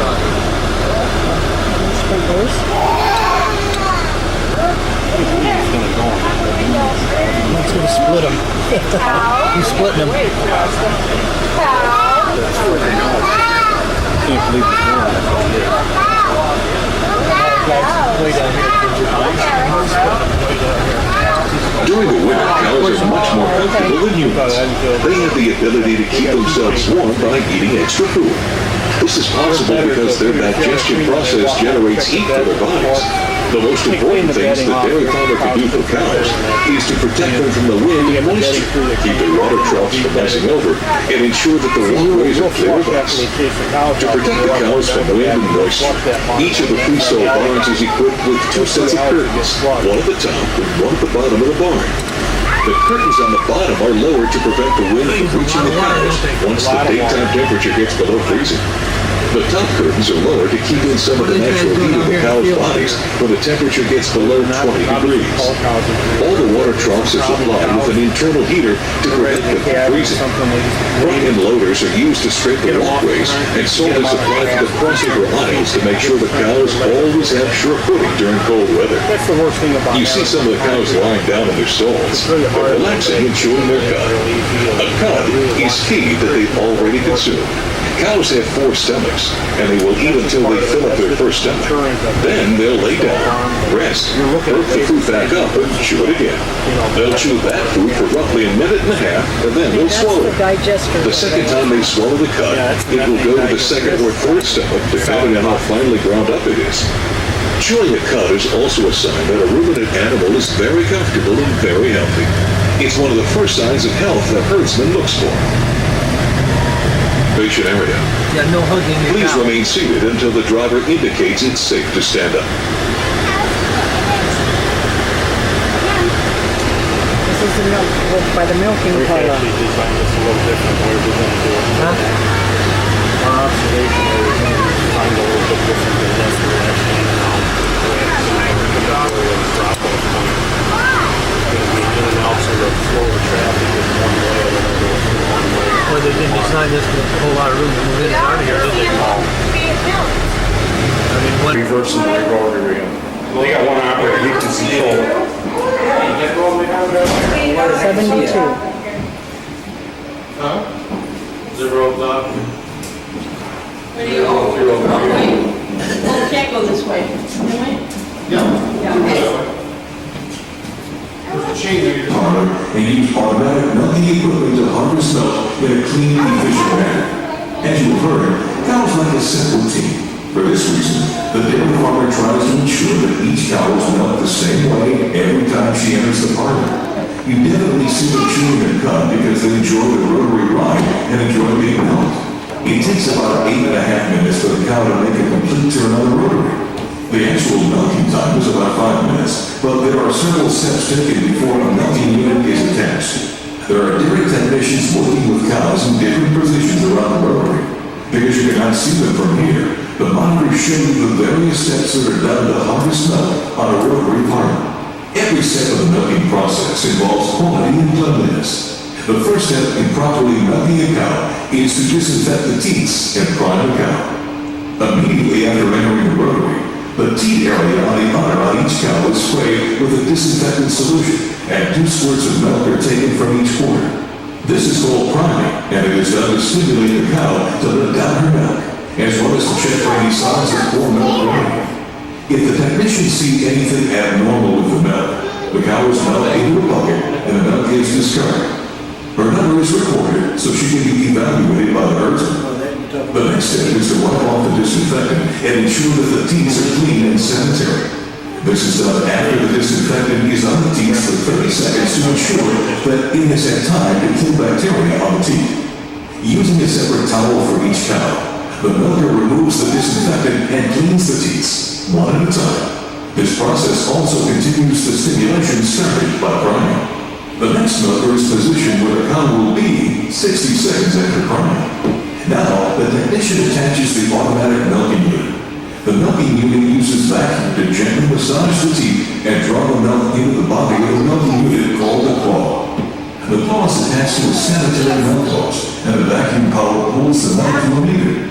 This meter records the amount of milk given by each cow and sends that number right to the herdsman's computer. From the meter, the milk flows onto the milk receipt, which pumps it on through the milk line into the milk room. After the milk is harvested, the milk meter detects that the cow is finished and automatically detaches the milking unit so that the cow is not milked any longer than necessary. The last technician in the partner applies a protective dip to the teats of each cow prior to leaving the rotary. This post-dip protects the teat from infection and contains lotion-like emollients to keep the cow's teats from shedding. Because the cows are such creatures of habit, they very quickly learn when it's time to exit the rotary and head back to their pens for more food and rest before their next appointment at the milking bar. Attention to quality and cleanliness means that after each milking shift, the rotary is cleaned using automatic cleaning and sanitizing systems that cleans and sanitizes the equipment in place. We also replace parts like inflations and hoses on a regularly scheduled basis to ensure that they are operating correctly and do not provide any opportunity for contamination. As you return to the bus, you'll pass through the observation area above the milker, where you will pick up the path of the milk that was pumped from the receiver. And it's all. Any questions I can answer for you this afternoon? About how long does the cow, I mean, what's the life, what happens to them after they are able to milk? We keep them about 7 years. Our life expectancy, or milk production, not life, Yeah. milk production is about 7 years. After that, they're sold to a market, and I don't know Yeah. from there. I just wonder, I thought, glad I'm not a cow. The cow's pretty well trained after about 72 hours to get on and off. If you notice, they get on fairly freely and get off freely. Look at how they know how to just back right out. Yeah, they're done milking. The milkers are automatic. When there's no more milk coming out, they drop off about the second or the first or second fan over there, and they just know that it's. I'm out of here, I'm done. Yeah, I just saw this hose down here was flopping all around. I couldn't figure out why, and it took my. I can't do it two Oh, things you at want to once. get off that merry-go-round, right? And the rest of that time, is clean up, get ready for the next. So how much do you milk a day, right now, like today? There's actually, the average is 3,000, but 2,800. Okay, so I say. 3 times a day, so that's almost 9,000 milkings a day. They're waiting their turn. Times 9 barns, Yeah, that's 81,000 a day. it's a lot. That's 250,000 gallons of milk. We have our own regulators, although the digester is not supplying enough biogas to make it, they're buying gas and running those generators. So, like I was in here the other day, and the power went down, and it goes down for a second until everything kicks back on. And then this thing is always powered. Because if this ever goes down, we have a big massive problem. We don't even want to. Don't even think about it. No, if you've never John, milked they get cows, off leave your on the name other to the side. desk and say, call you. Now, if they're still being milked, there's a chain. Someone puts a chain across them so they don't get off when they're all hooked up to the milking machine. If that ever falters, there is, you know, people say, well, you just run by hand, but you don't run that way. That's too much of a, you think of the weight of this. Yeah, 72 pounds plus the weight of the machine, that's a. Oh, yeah, there's a lot of redundancy. There's the waiting room over there, huh? Not to my knowledge.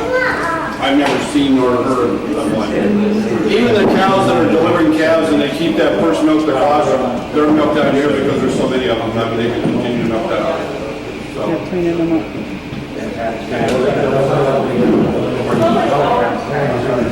Yeah. Each little cow has a tag in here, and it's also got a transponder, which is a number, and that's a computer transponder.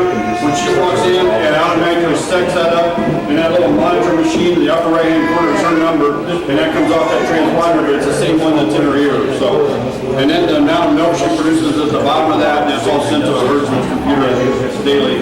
He knows how much she produces and what she does. Hey, what's your total crew? What's the total milking crew?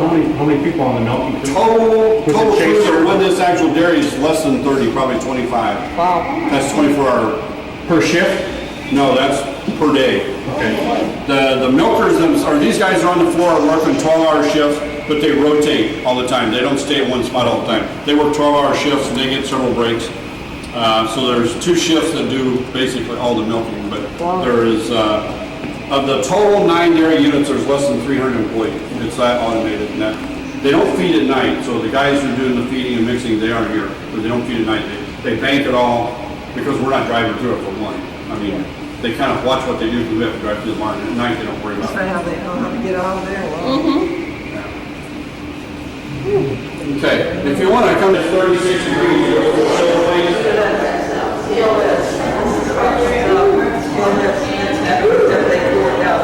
The milk enters the bottom through the stainless steel vent line above the door. These 101 degrees Fahrenheit, the same temperature was inside the cow. From there, it passes through 2 milk filters, and then passes through a plate heat exchanger. Inside the plate heat exchanger, the milk is rapidly cooled from 101 degrees to 36 degrees. This all happens within 5 minutes of when milk leaves the cow. Then the milk is come down in storage tanks, where it's cooled to 34 degrees and held until it can be tested in processing facilities. The 2 ovens have base of the window, allowing you to feel the temperature difference yourself. So we have sandbagged to keep bacteria from growing. We disinfect each tank. The equipment is cleaned and sanitized regularly, and the milk is cooled to 34 degrees to preserve freshness. The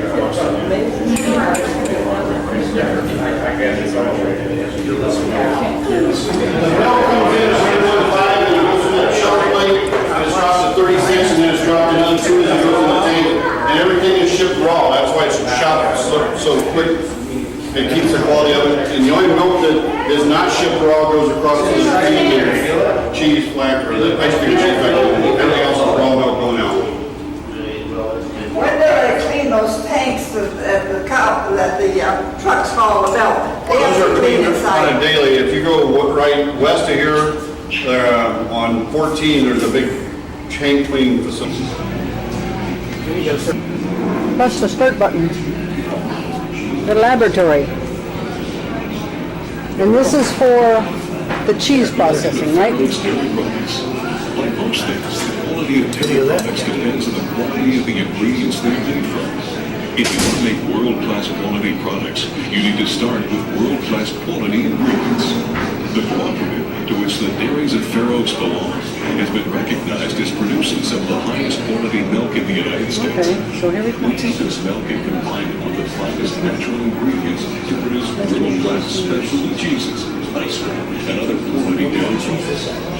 Each load of milk is carefully tested prior to Everything's been all cleaned up for the day. All the equipment.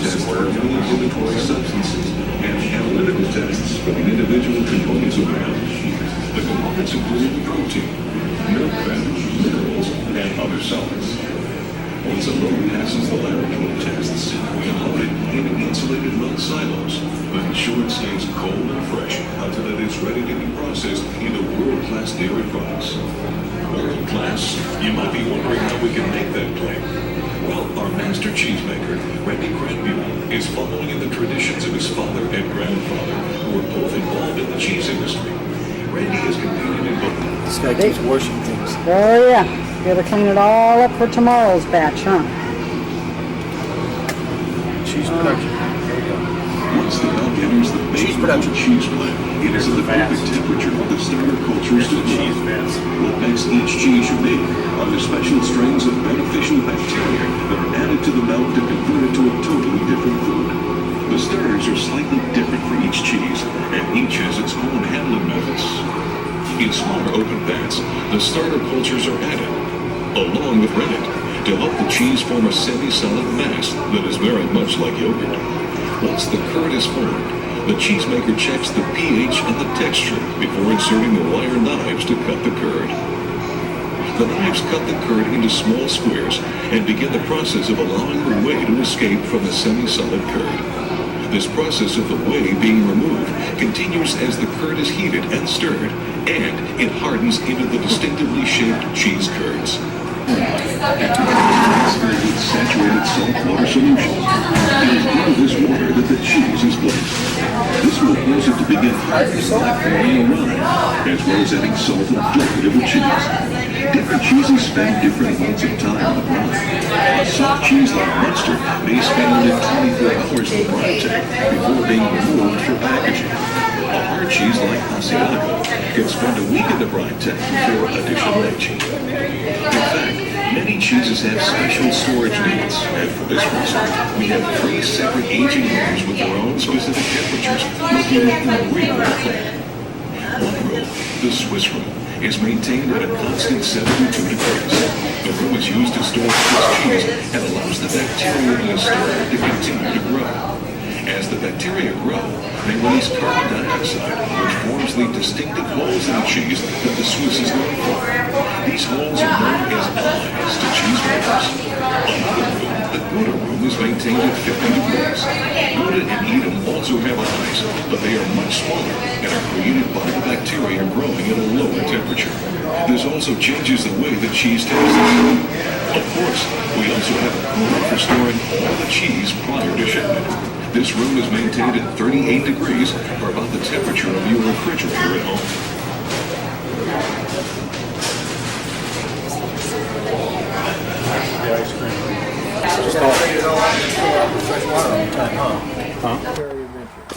All right. There's our little tour bus. Very good.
Hello.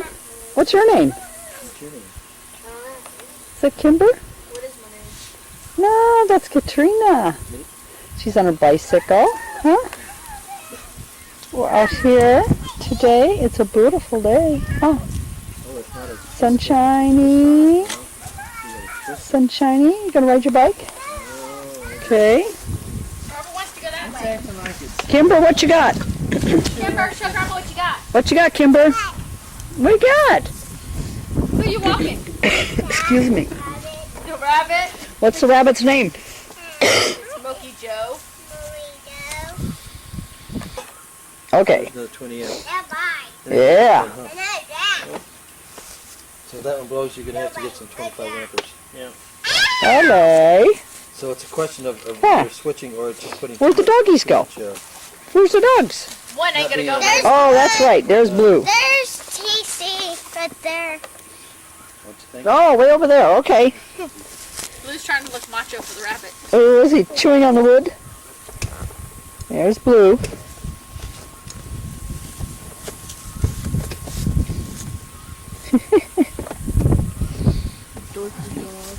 Here's the morning project over here.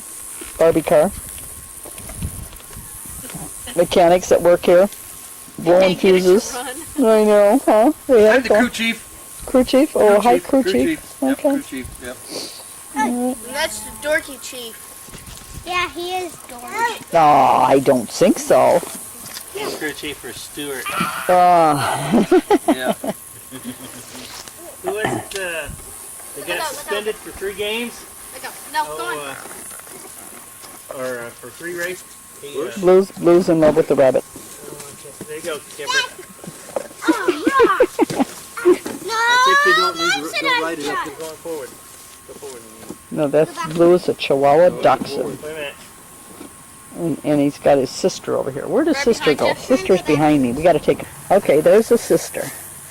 Lose up the love of your life. Look at. You're not looking at the camera, you silly little doggy. Aw. You're the silly little doggy. Hey. Look at Grandma. There. Look over there. There. Leave Blue and the rabbit alone. Look at Grandma. Hey. No, you gotta look at Grandma.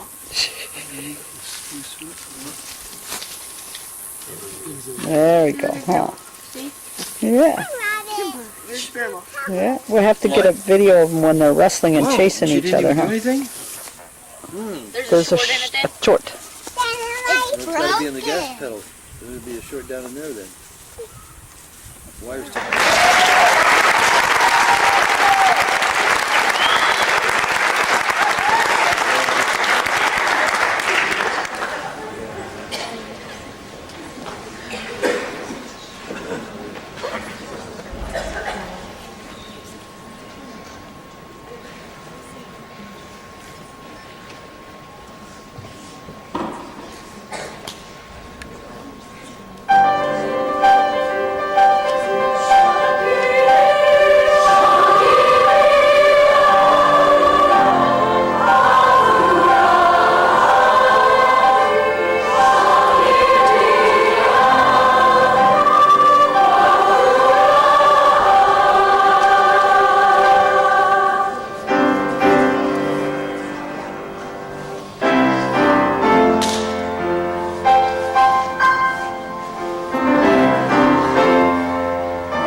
we're getting ganged up a little bit.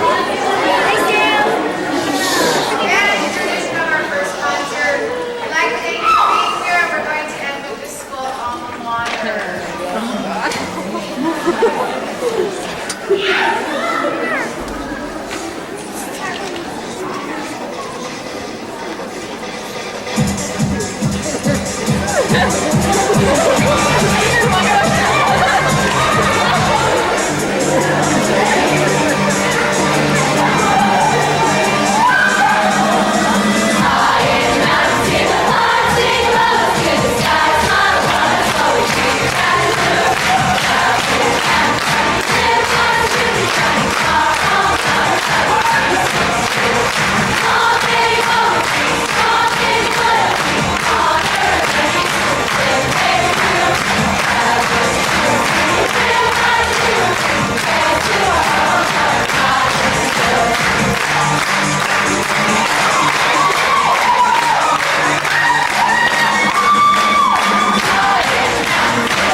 Okay, we're down here by Mike and Annette. Look at what Mike is riding on.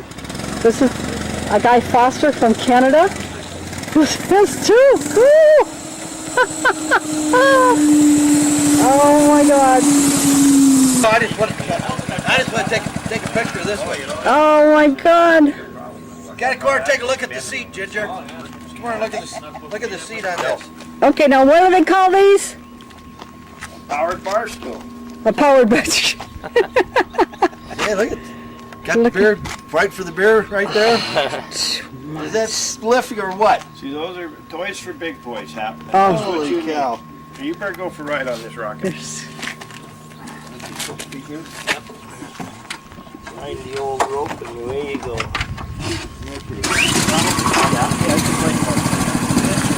Gary needs one of these with his Coca-Cola system.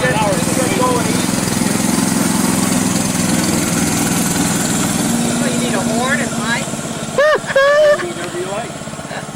Oh, now that beats those silly things they're running around the campground parks with. He's got personality. Yeah, see, and that one's low enough. You can put it underneath or on the deck.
You extravaganza. We got 8 mighty cool lights straight off the pool, 100 pop chart. So let's get ready to boogie as the North Pole goes rock and roll. Oh my. Okay, that's good, Santa. You were standing in front of my granddaughter.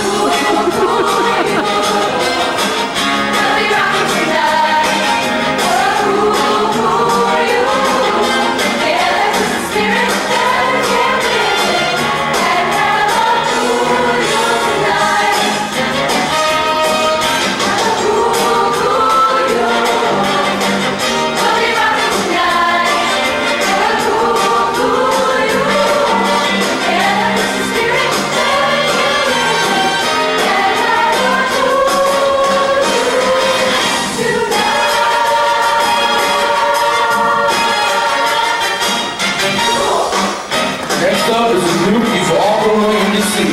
They're hip, they're hot, they're cool, they're happening. They're the new elves on the block. We are Santa's elves, filling Santa's shelves. With that toy for each girl and boy, oh, we are Santa's elves. We work hard all day, but our brains play. Dolls we try and sing, we cry out, we are Santa's elves. There's a special joy each year. We don't like to brag. Christmas Eve we always feel Santa's best. Santa knows it's good. Do the things he should.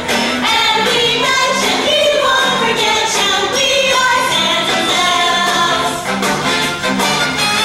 Oh, oh, oh, oh, oh, oh. We are Santa's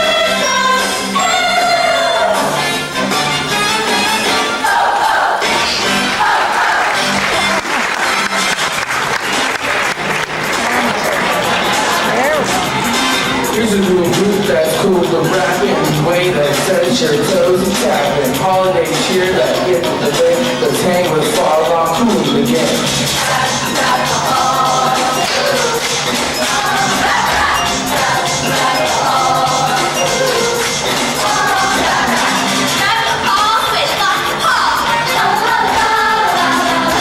Now it's the season to be jolly. Now you love its cool apparel. Go get down with this Yuletide carol.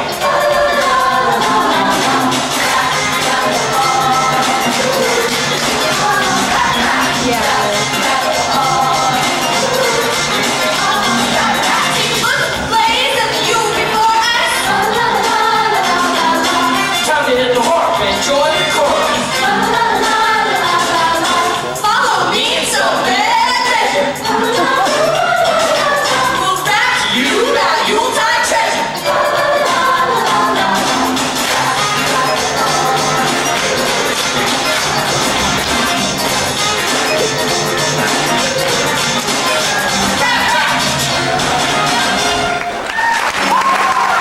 Next up is a gal never and here comes sometime. Now she's back cooler than ever. Here's Miss Loretta Poncetta.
mistletoes.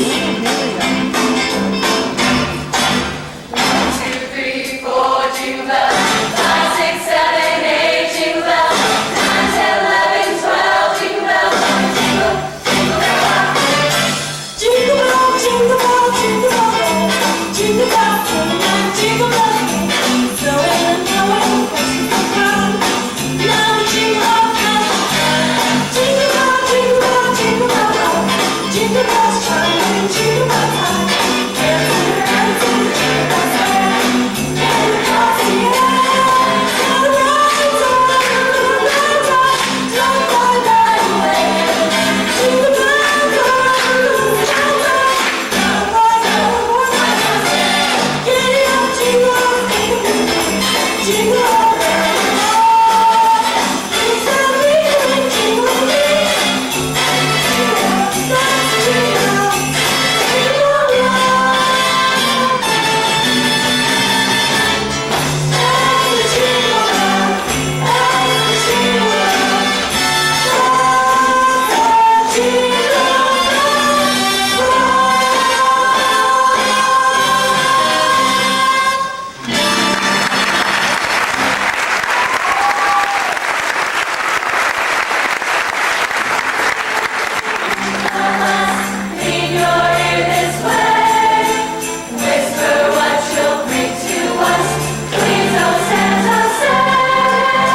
Ho, ho, ho. First one I'll bring you the Reindeer Sisters.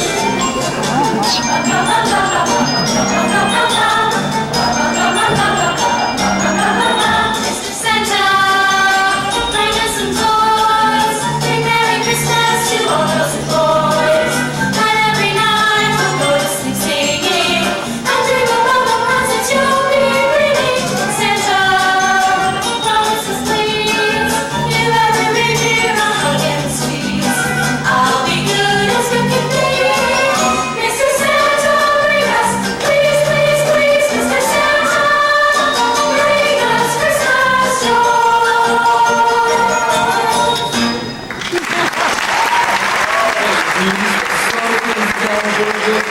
Chill with the snow surfers.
Totally humble. Here's Mrs. Scrooge.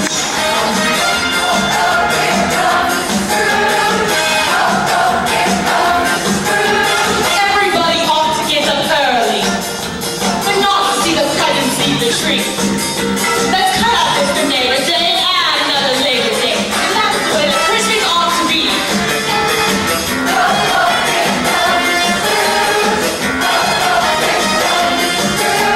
Bah humbug! Bah humbug! Remember the Christmas carols for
Hello, can you hear me?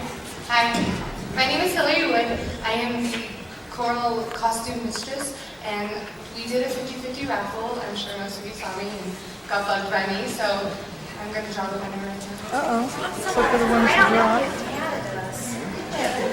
Oh, it's coming out of Scrooge's hat. Oh, yes. You got it. And the winner is Audrey Mullins, who is actually in our choir. She's a choir member. Yeah, she's a choir member. Her dad bought tickets, so... There you go. It was a total of $170. Yeah, our total was $174, so here it's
That's the same. Oh, I thought you wanted me to stop right at that point.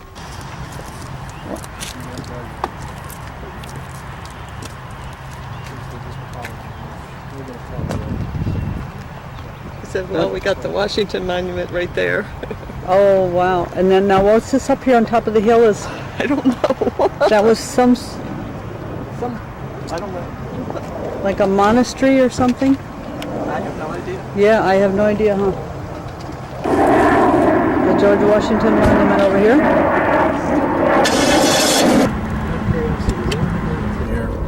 Looks prettier from the air. The Pentagon. You can see the shape. Mm-hmm. Well, we saw a lot of air shots a few years ago. Yeah. Yep. Only time then they had flames coming out of it. And that's where the plane crashed into it.